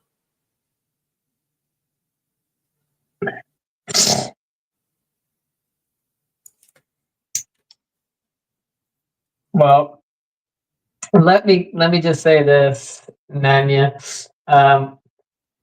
I had the weight on my truck reduced, and this particular mechanic was not that happy I did. So he likes to keep everything stock and not take stuff off. So he said that actually caused me to have a leak that I wasn't aware of, and also that it caused a couple other things to now be suspect. But either way, believe me, he's one of the good ones, and he goes over everything with a fine-tooth comb. I think the other thing he did was my serpentine belts. He found that the pulleys were starting to go out on them, and ended up replacing them and the belts. I mean, those are good to do periodically anyway on higher mileage vehicles, because the heat can dry out those belts over time. Mm-hmm. And you want to keep an eye on them for any dry rot cracks and things of that nature. Oh yeah, I'm saying I would know about belts because don't forget that's the whole point of a bunch of my equipment. So I'm very well aware of keeping your belts good. But if you're not wearing belts, you need suspenders. Exactly. And you know what's funny? Some of the, I don't know if it was the original Three Stooges or the Three Stooges reboot they tried in color, that they broke down on the side of the road and their serpentine belt busted. So what did they use as a substitute? Curly suspenders.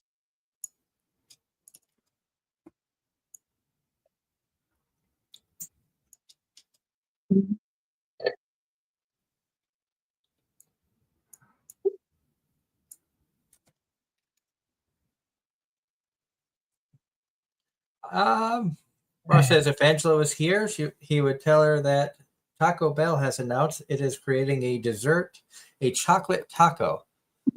I saw that. Makes me think of the classic Choco Taco ice creams that you used to get from the ice cream truck growing up. Do you remember those? I never did ice cream truck, but I remember the name. It was basically like vanilla ice cream and like a taco cone with chocolate drizzled over the top.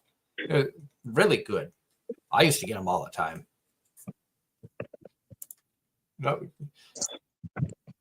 customer here complaining about the smell because we had a stinky guy. Okay, you got another Twitter. Oh, Ellie! Choco Tacos need to come back. Thank you for popping in, Ellie. I hope you had a good stream.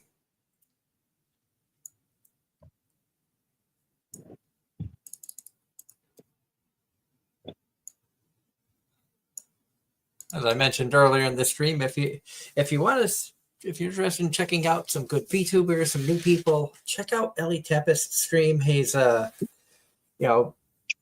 he's streaming at the same time, so open up his stream too. So double dip, give him some more views as well. He puts on a really good show over there. I was literally watching him an hour before going live.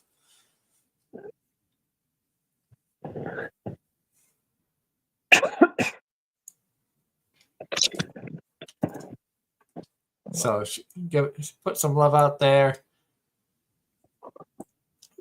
I love the fact that like the VTuber community and stuff, since we've become big supporter of the VTuber community and stuff, that they've been showing us love as well.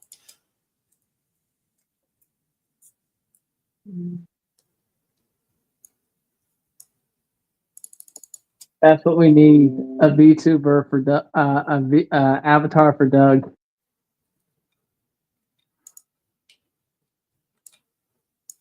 At some point, possibly. I know. I've been told that they have like free VTubers and stuff like that. I just,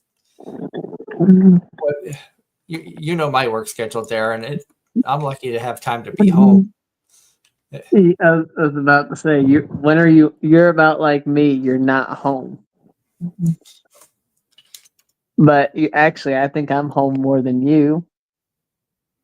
But even if it is just to sleep.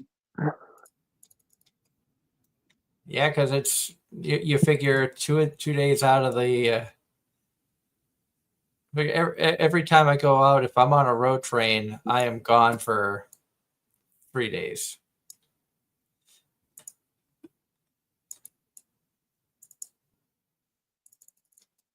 I got very lucky with the Hagerstown runs this past week, coming right out after 10 hours rest, both trips, which that normally doesn't happen.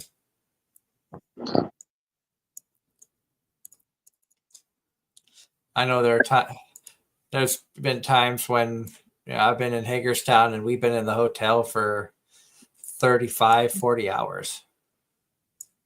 That's a lot of time just sitting waiting to get called. Yeah. I mean, on the plus side, you know, my work pays for the hotel, so however long the stay is, I don't have to worry about paying it and things of that nature. It's just buying the food to cover while I'm out there. I hear you. I've been put up in a hotel by our company one time, and that was back in 2015, I think. 2015. I was still fairly new with the company, but they had a brand new store that they opened, and they put us up there for more or less a week. And the only thing we had to really worry about was food. And then, if I'm not mistaken, I got reimbursed on that. Yeah, we do get you get a food credit, but it's not a whole lot. Now we got full reimbursement, I think.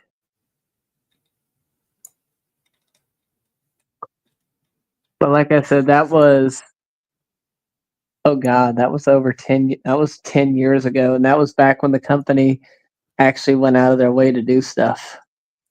Oh, and I guess I lucked out because we have a new group of trainees coming through. Uh-huh. Remember when I went down for training? It was 3 weeks down there. Yep. It's now 5 weeks. Oh God. So apparently they felt they needed to elaborate more on the do's and don'ts.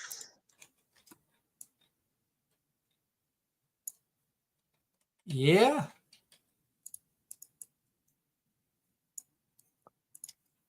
But I'm happy I went through when I did. I've now I was able to get more PPE. And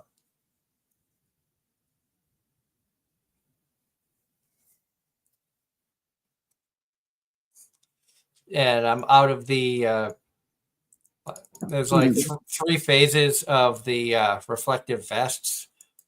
Pure orange means that you're a conductor trainee. The lime, like the lime yellowish green with orange stripes, means that you're under 2 years. You're over 2 years when you have the just pure lime green, they call it, vests. Okay. And the most recent order, I was able to get the lime green vests, so I don't have to wear the newbie colors anymore. Yay. I'd say, how's it feel? Really good, actually.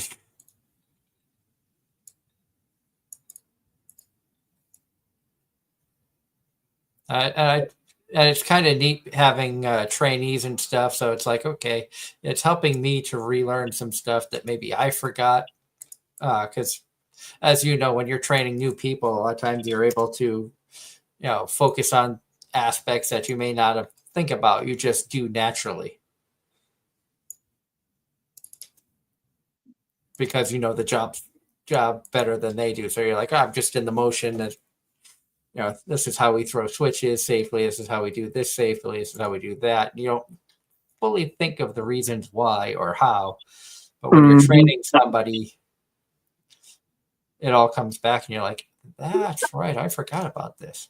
Yep. Oh look, we got two of our employees in class right now for management, and them going over stuff and talking to us.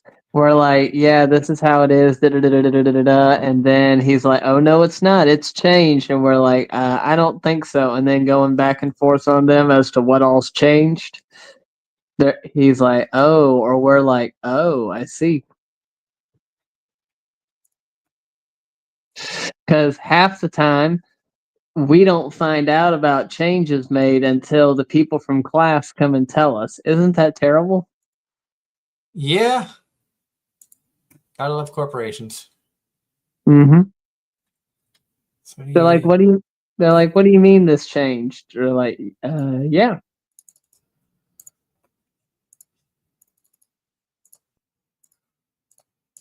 Now buy 4 of everything again. We are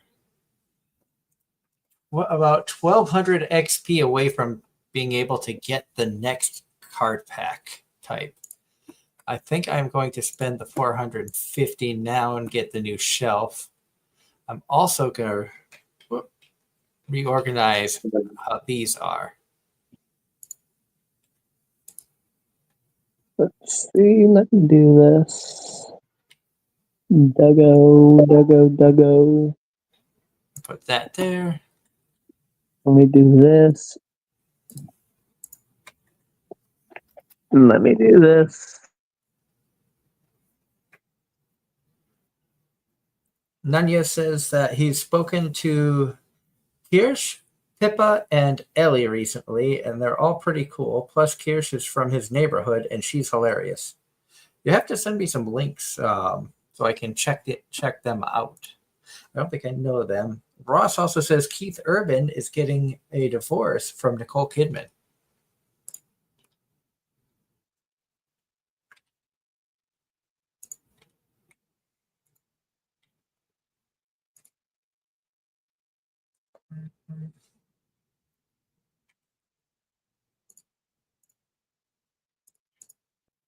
And Darren is back. Yep, I had to switch because I'm like, okay, I need to do things on my phone.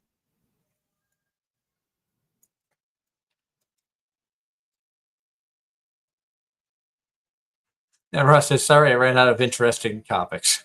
Oh, good, Ross. We love the fact that you come in and hang out. Hopefully, we're able to provide some entertainment. I know this. You said you were tired.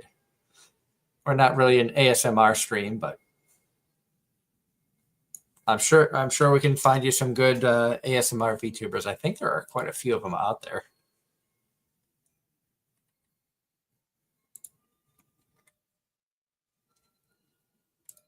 That's what Derek can do in his spare time, become an ASMR VTuber.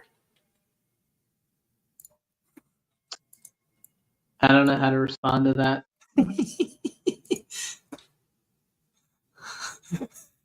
You're like, I don't even know what that means. No, I know what ASMR is. I'm just like,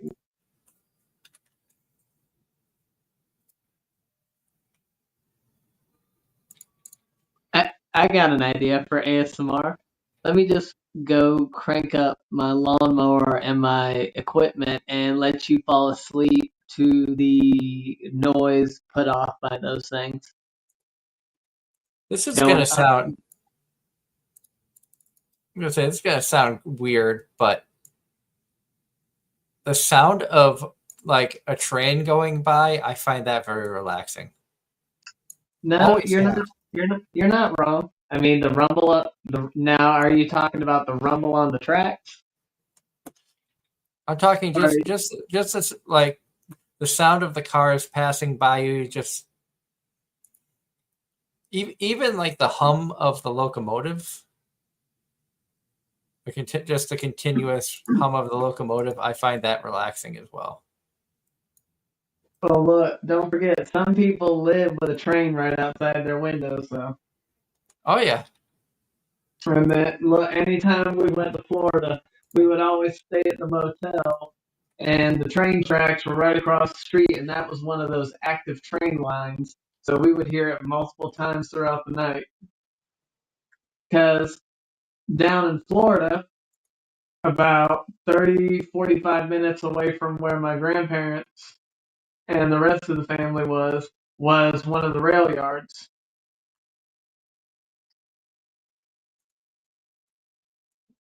Ross says that if his job doesn't work out, he could always do ASMR. He's got the voice for it. I mean, OnlyFans is an option too.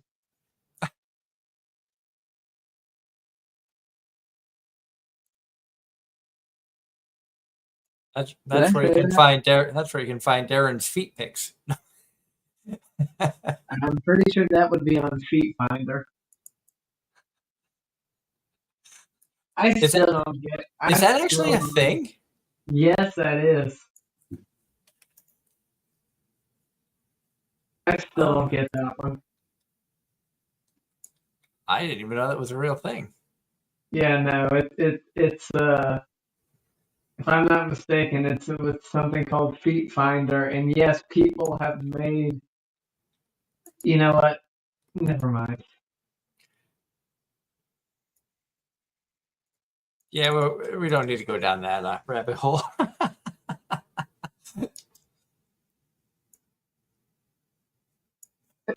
Ross, you're not that handsome, really.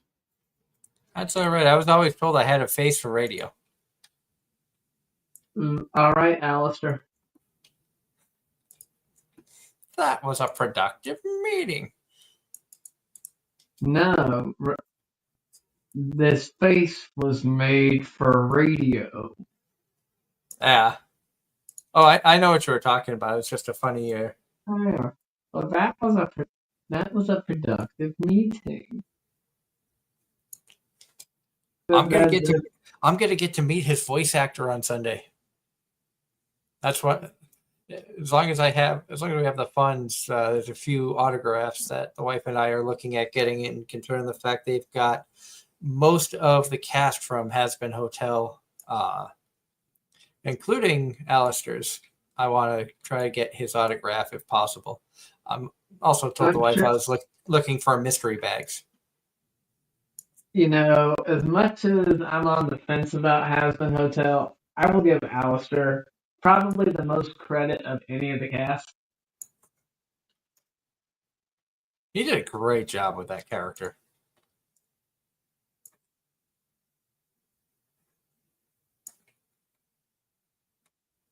You know, I don't understand the whole fan base saying that after episode 1 or episode 0, however you phrase it, everything just kind of changed from the pilot episode. And I'm just like, how did it change? Like, they said that they started with high hopes for the series, and then by the end of the following episode, some of them were just like their dreams were crushed. Like, is there source material that we didn't know about? I know that there was a pilot that was put out years ago before they actually turned it into a series. I don't remember much about it. I know the wife had shown me it. And then the wife had wanted me to check out the actual show when it came out.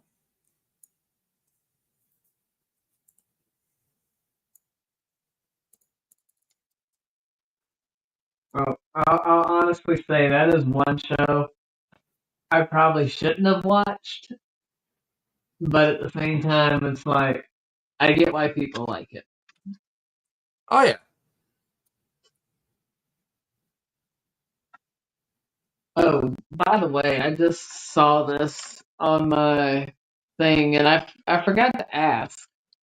Did you ever can did you end up dropping Summer Pockets or just forgetting about it?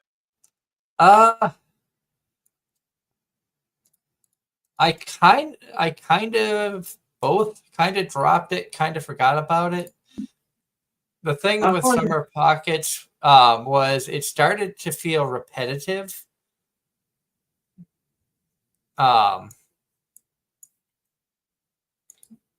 but the repetitiveness was also it's tough to explain because it felt like the same type of story, only it was like the same story replayed over and over again with the main male character. It was just the female interest or the female side of things changed every few episodes, like every 4 or 5, 6 episodes.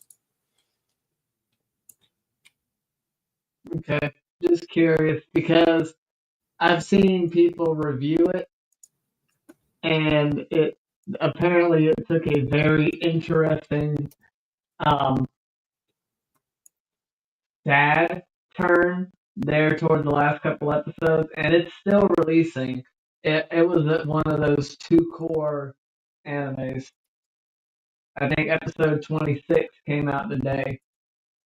I saw that it's still dropping, and it's like I just kind of there was a. I'm sure a lot of people noticed that there was a time where I was watching a ton of animes while stuck in the hotel, and then more recently I haven't been watching as much stuff in the hotel because I've spent more time actually needing to sleep and things of that nature. So certain shows that I was watching, I dropped or didn't finish.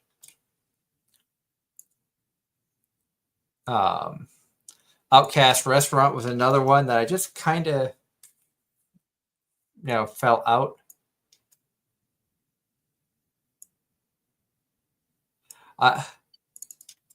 I did see that, Ellie. Thank you for letting me know. I got to back out of the game to get over there.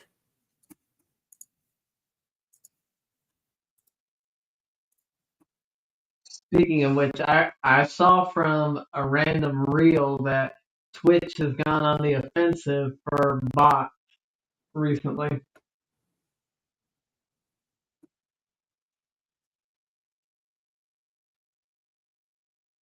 And it doesn't look like they are there anymore.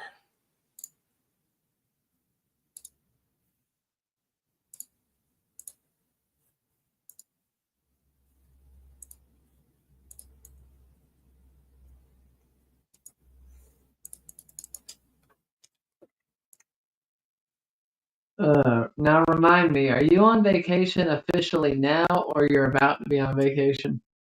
I am on vacation now. My vacation started when I got home yesterday morning around like I think I tied up about 6 o'clock in the morning, so that's why I officially started my vacation. Nice.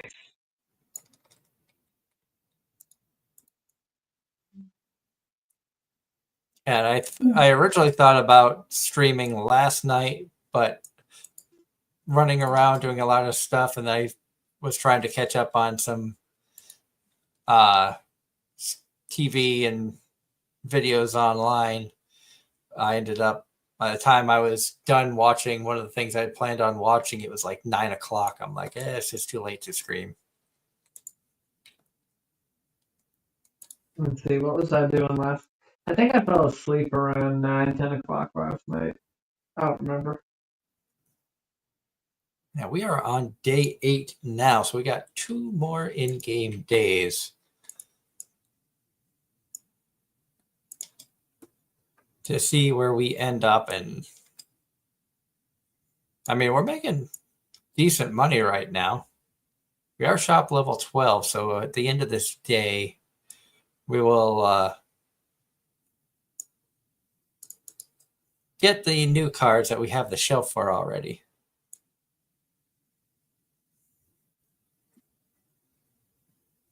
And you can see buying a bunch of stuff like that, $77 worth of stuff. Good for almost, we have 185 experience points.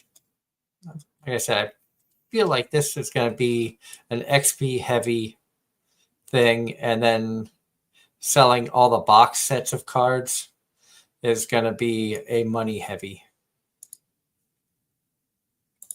It's kind of funny. I would think you got you would get more money off the individual packs than you would the boxes.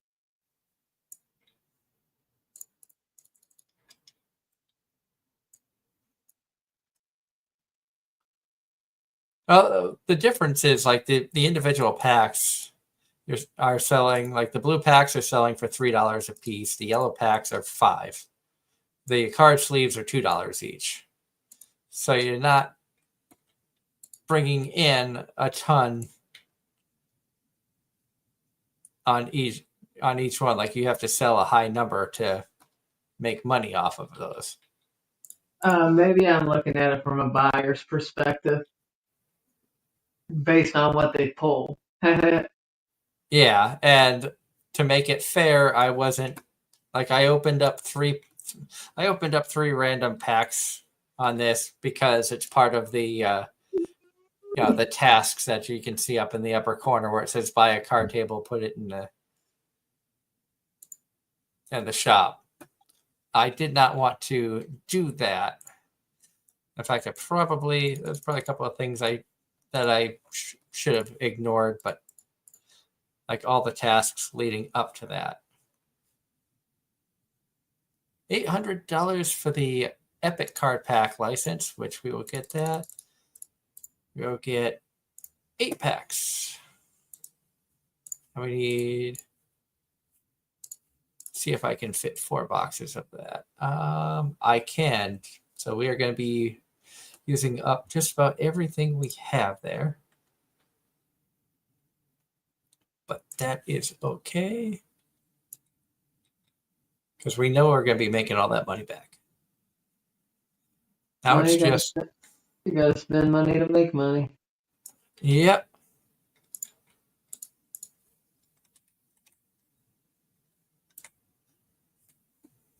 And I know, and the reason I got eight cases of the new cards is because 6 of them go on the shelf, and then you have 2 extras.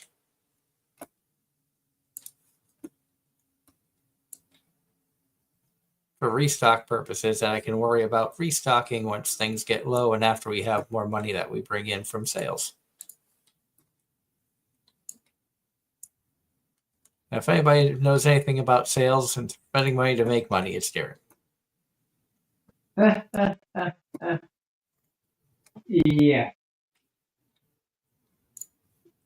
I probably spend more than I should, but oh well. It's all deductible at the end of the year. That's all that matters. All except for that $500 mystery box. Yeah, unfortunately, since I don't turn a revenue from all of this as of yet, I can't officially write it off. Yeah. Hey, good evening, John Knight. Great to see you in the chat. I hope you're having a good Tuesday. I know it's kind of weird to have a little bit later of a show. I didn't even realize it was after 10. Yep, 10:15. But you're going for 10 days, so of course that's going to take a minute. Yep. Let's see.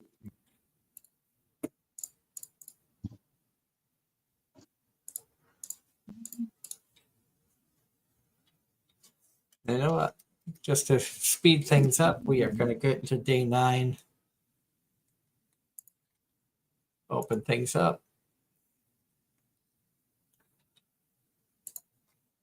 I'm going to worry about bringing the rest of this stuff in while the store is open. Speed things up a little bit. Excuse me.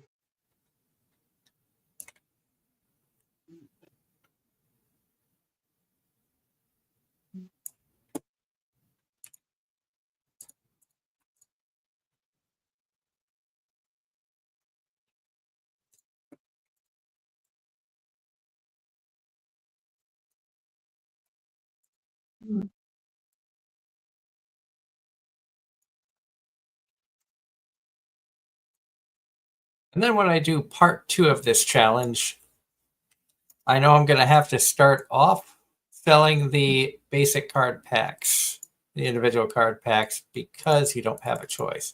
The boxes don't come until you hit shop level 3. But after shop level 3, that is when I will get rid of, I will sell like all the card packs that I have, will not buy any more, and will make the switch officially to all the boxes.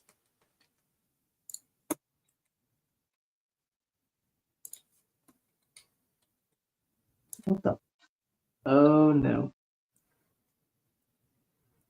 John Knight in the chat says that today is the last day of September. That means you get to wake up Green Day. Yep.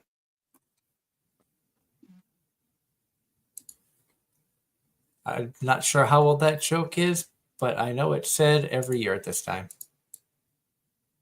Well, it's reasonable.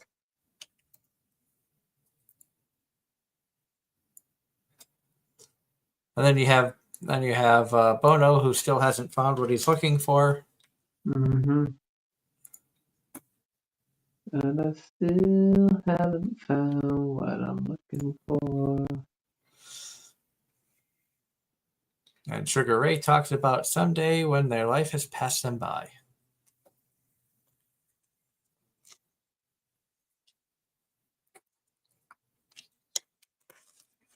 And Lincoln Park was right. In the end, it didn't really matter. Mm-hmm.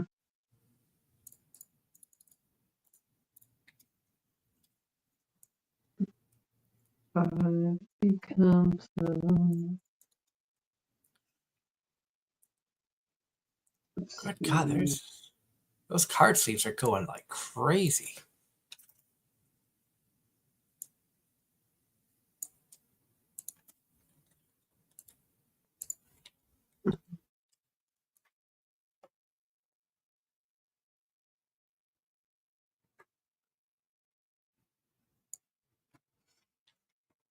Probably gonna need to get a few more boxes of those.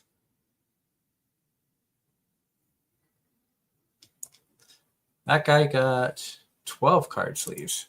That looked like more than 12.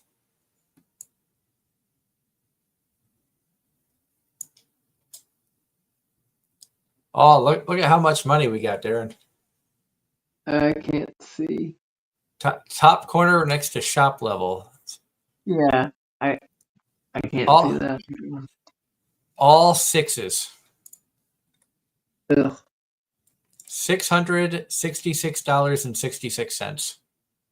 That's terrible. All right, we should just end the game now.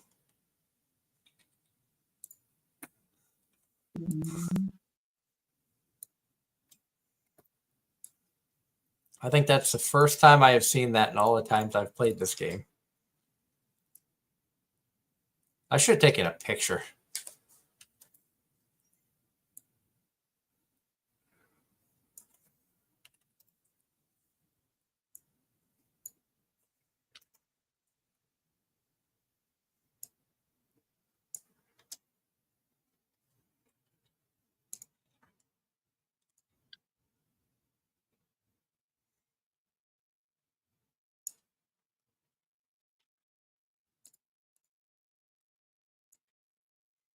Now, were you watching Toilet Bound Hanako-kun or no? I tried. It has gotten interesting. Thank you.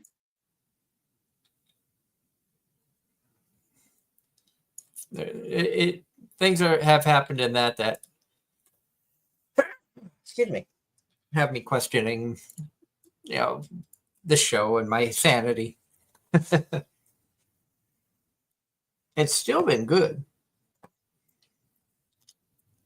but it's definitely been taking you on a mind trip about, between, reality, fantasy, and don't try to make sense of it all. I'm just hoping that it's going to sort itself out.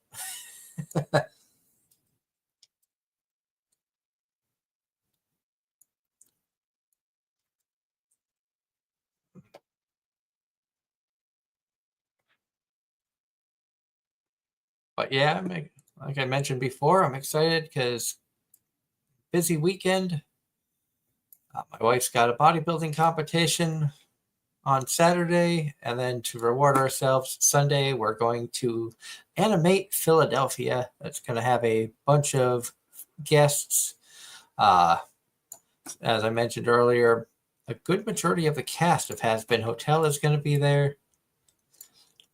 I forget all the voice actors. I think Colleen Clinkenbeard was going to be there, which we had the honor of meeting her down in Raleigh.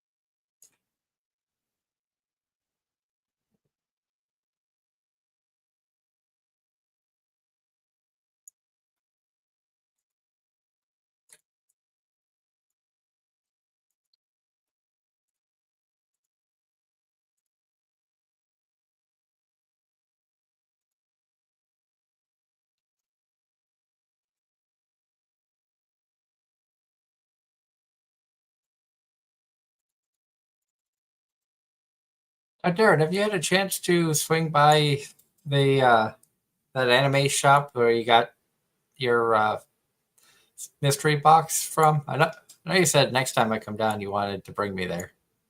No, I haven't. It's like a 45-minute drive and way on the other side of town. So unfortunately, it's not something I can go Just hop to in and very go. often.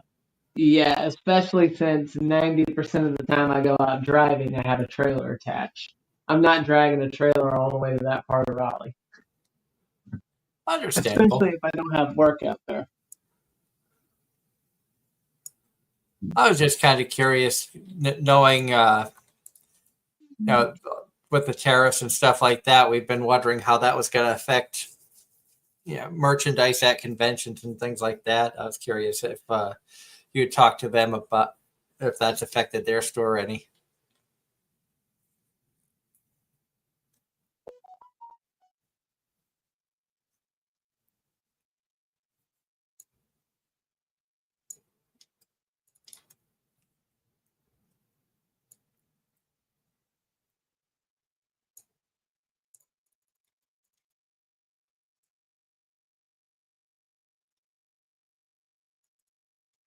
And John Knight in the chat says Amazon Prime Big Deals Day is October 7th and 8th. You got Amazon Prime, Darren? Nope. I was telling someone the other day I can count on one hand how many times I have ordered from Amazon. Period. I don't think I could count on enough body parts how many times I've ordered from Amazon. I got stuff in the cart now. Yeah, I have ordered from Amazon, I think 4 times total. I don't use Amazon. I don't. I think it's also convenient for us because there's like warehouses everywhere up here, so we can order it and get it within like a day or two. And I agree. I mean, there's warehouses and distribution centers around here. The one they put in Garner, which is about 25 minutes away, is huge and really increased the sales for one of our stores over there. I'm sure that because they get all the employees on lunch breaks and stuff coming in. Yep, all the employees that work in the warehouse as well as the drivers. But in general, like I said, I'm not an Amazon person, never have been. Everything I need, 9 times out of 10, you can't find on Amazon. I actually gotta find it, or I'd rather purchase it in my dealerships or the specific websites that I want to buy something from. But for you also, like for business things, you have specific needs that you're probably not going to find on Amazon. Or if I do find them on Amazon, which I have, I'd rather spend the money at a dealership because the more money I spend with that dealership, the better care they're going to take care of me should something happen. Yeah.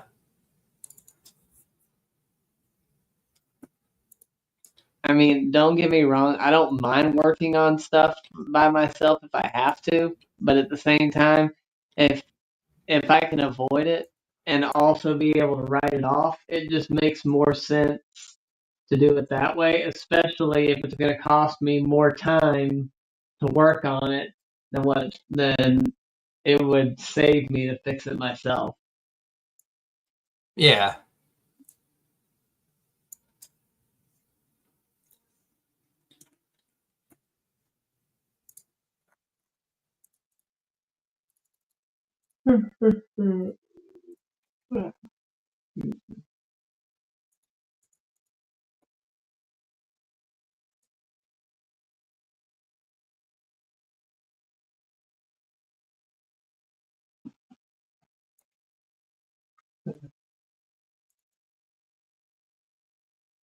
This guy's got a mixture of stuff.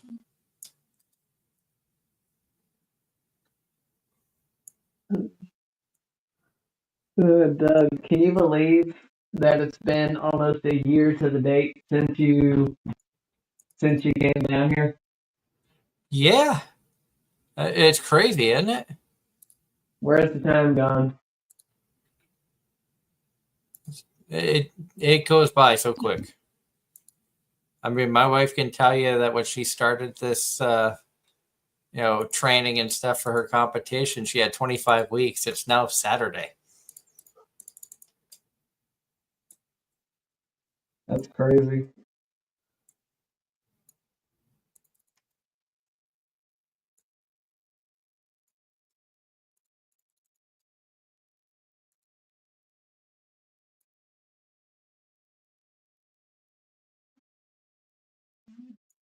And John Knight in the chat says today is International Podcast Day. We picked a good day. Yeah. Happy International Podcast Day to all the podcasters out there.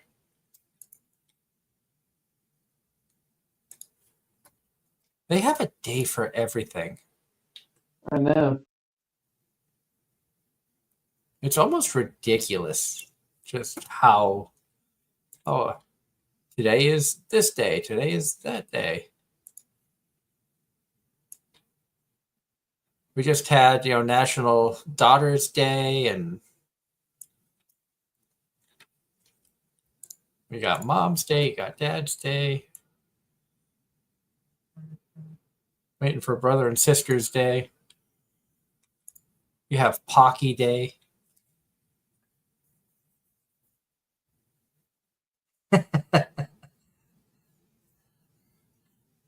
I see that photo. Well, it was October 1st, and today's September 30th. Yeah.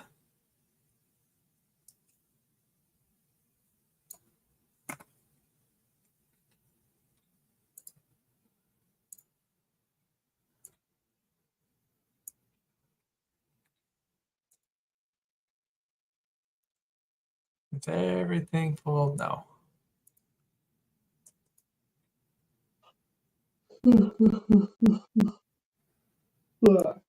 All right.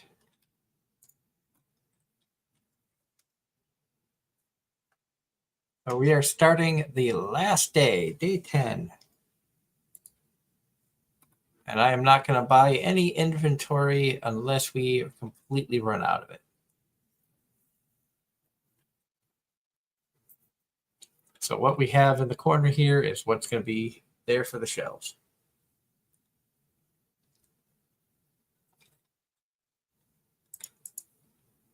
And Ross in the chat says, in the month of October for anniversaries, Back to the Futures and Casper are coming back to the big screen.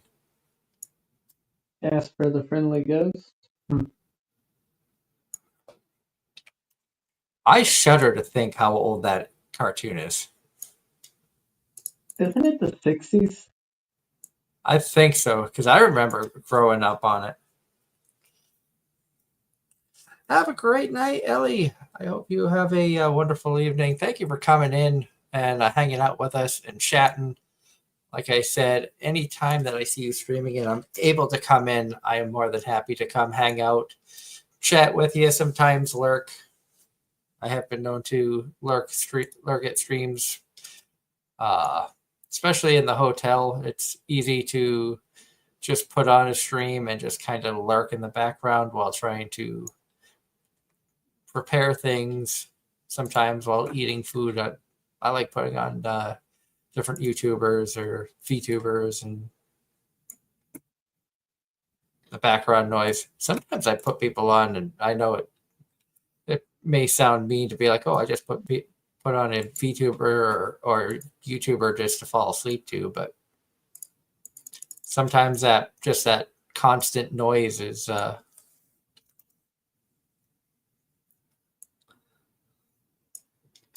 oh my God. Ross says 75 years for Casper. Holy. So 1950. 1945. So 80 years. 80 years, World War II.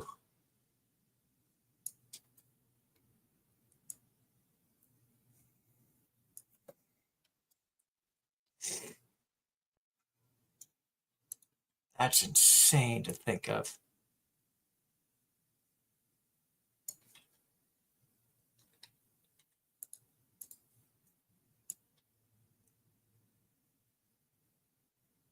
I definitely overstocked on stuff.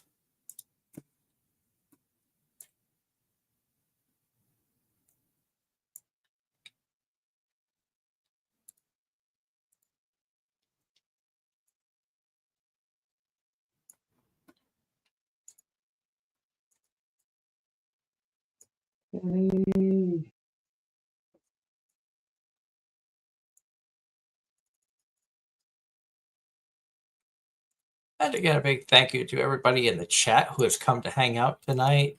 Of course, Kaya was in the chat earlier. Ellie, Ross, John, Dunya. Awesome to see people coming in and just chatting with us and hanging out. And like I said, this is a fun stream.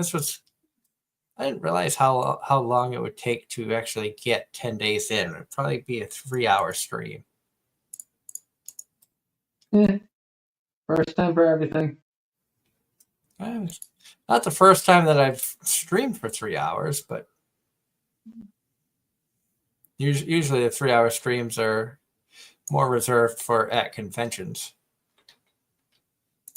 Sure. Or in the case of when I first started streaming from conventions, 6-hour stream or 12 hours in 2 days live streaming from Vermont Comic-Con one year. Well, not Vermont Comic-Con, Vermont Fantasy Expo. And Ross was in the chat for 11 of those 12 hours. Just absolutely amazing. So much respect, and thank you so much for the support on that, Ross. And he wasn't just lurking. He was interactive with all the cosplayers that were coming by, asking questions, paying compliments. It was awesome to see. That's one of the reasons why I say we've got some of the best viewers and listeners, out there. And I really, really appreciate it.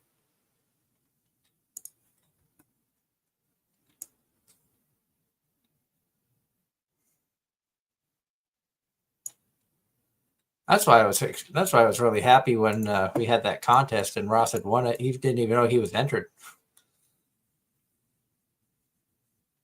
Hmm. Oh, it's this. Oh, yeah.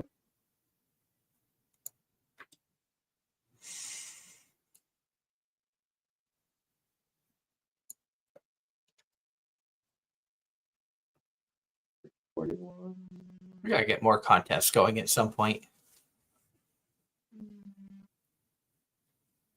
Love the interaction with the fans and stuff.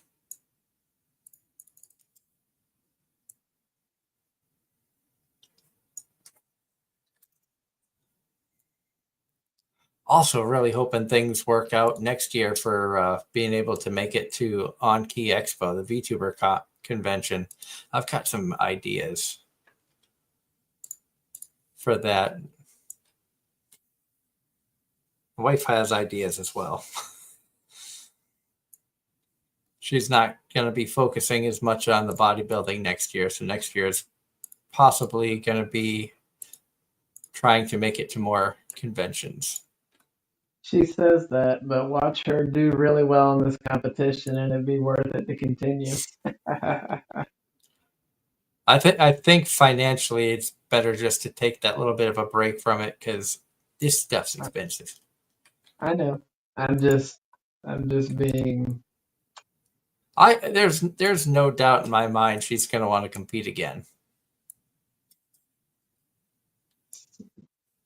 Oh, hello, little guy. Sorry, I'm going through some of my photos and I forgot some of these I had on here. I just came across a black racer. And for those of you that don't know what it is, that's a snake.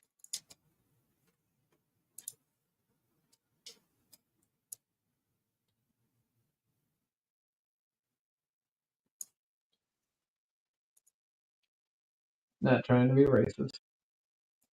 That's just what the animal's called.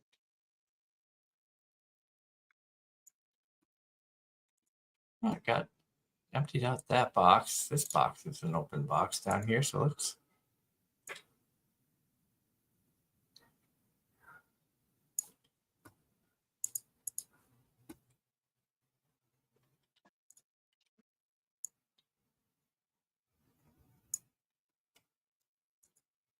Oh, we got Stinky Guy.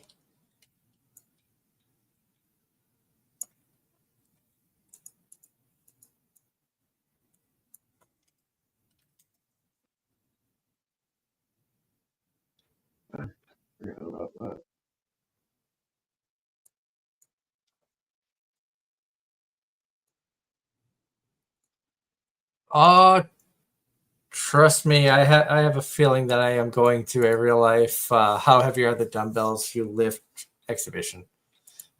I'm waiting for Machio to come out and just rip off a tracksuit.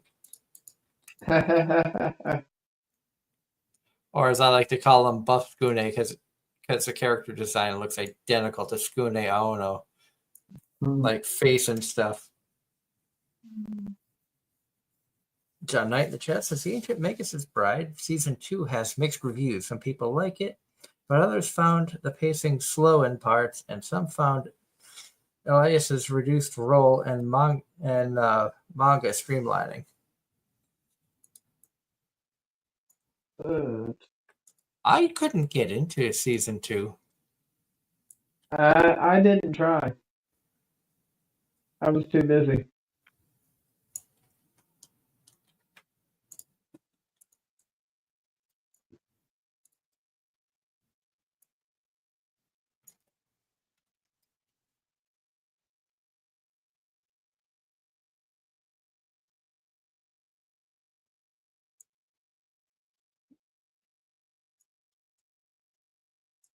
All right, at this point, I don't think I'm going to purchase any more product because there's only 3.5 hours left in the day.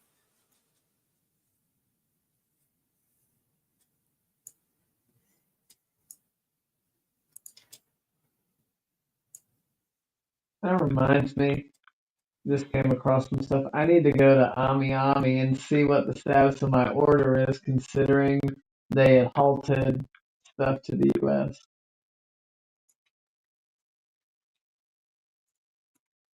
I was going to ask about stuff like that. About is it even you can't even order stuff from like Ami anymore? It's like, as you said, they've halted shipments.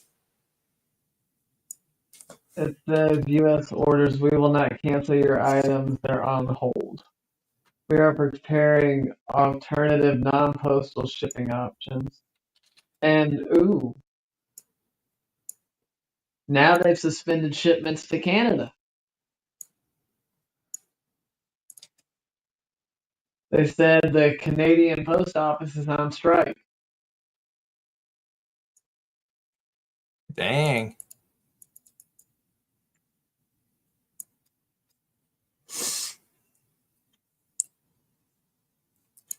That's interesting. That is funny, Ross. My wife actually has cosplayed as Hibiki, but that would not make me Machio. Hibiki is not with Machio at all.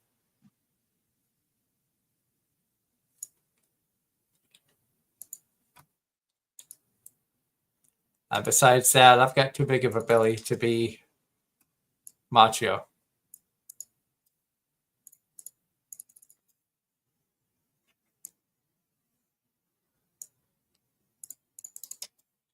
If I could make an old reference, I'm more like Al Bundy.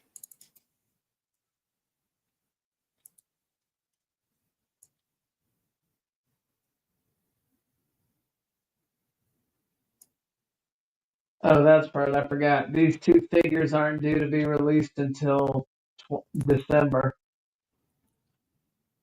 So I won't know anything about them until December.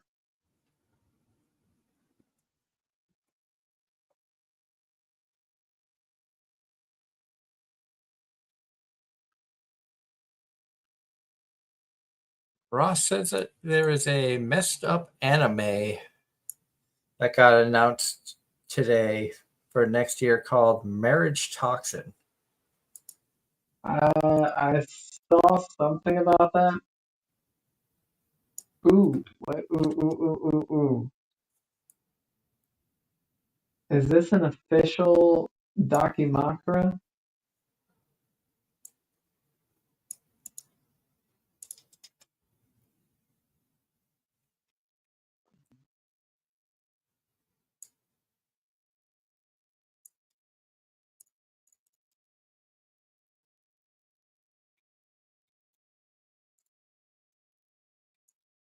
It looks like it is. Uh-oh, Darren found more Dakimakura. Yeah, and this time they're official.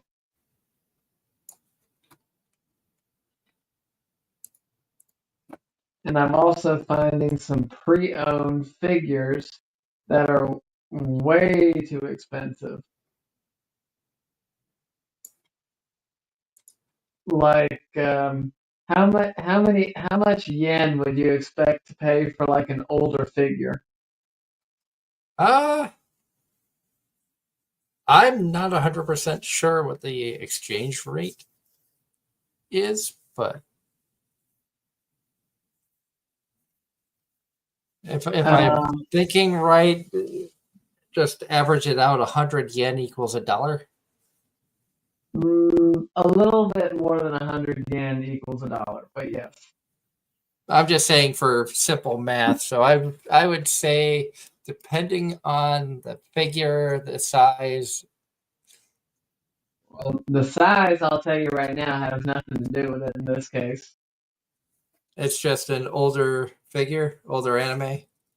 It's just an older figure.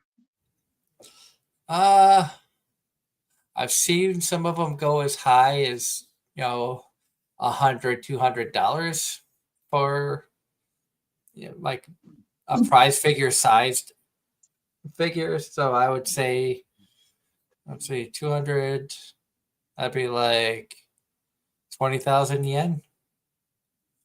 Okay, I just found one for Akano that, if I'm not mistaken, is the alternative one to what I have.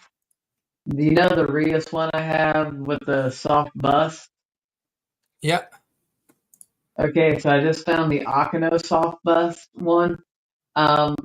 Used pre-owned pricing, 133,000 yen. Interesting. So converted to USD, that's $900 for a 7th scale figure. Oh my God. That's insane. That is going to wrap up our gaming. We hit day 11. So I saved it right at the start of day 11. We are at level 14. We have a cash balance of $3,236.60. So that is the save point. Maybe tomorrow night we will do this again and do just the box.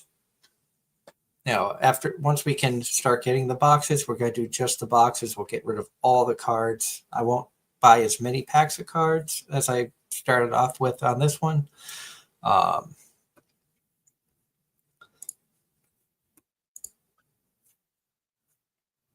we are going to back out of that. I hope everybody enjoyed the stream. Thank you all for coming in and hanging out with us. I had a blast. Thank you, Darren, for coming and joining us as well. Not a problem. On that note, everybody have a great night. Like I said, I might do this again tomorrow. If so, I will reach out to you, Darren, and let you know. And we could probably have more fun chatting about random nonsense.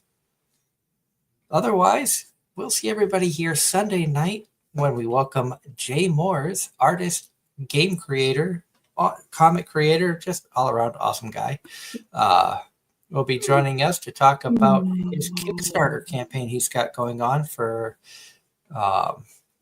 His tabletop games and stuff. So definitely hang out for that. We'll see you again for more Anime-Zing Radio on YouTube, Facebook, YouTube, and Twitch. Have a great night, all.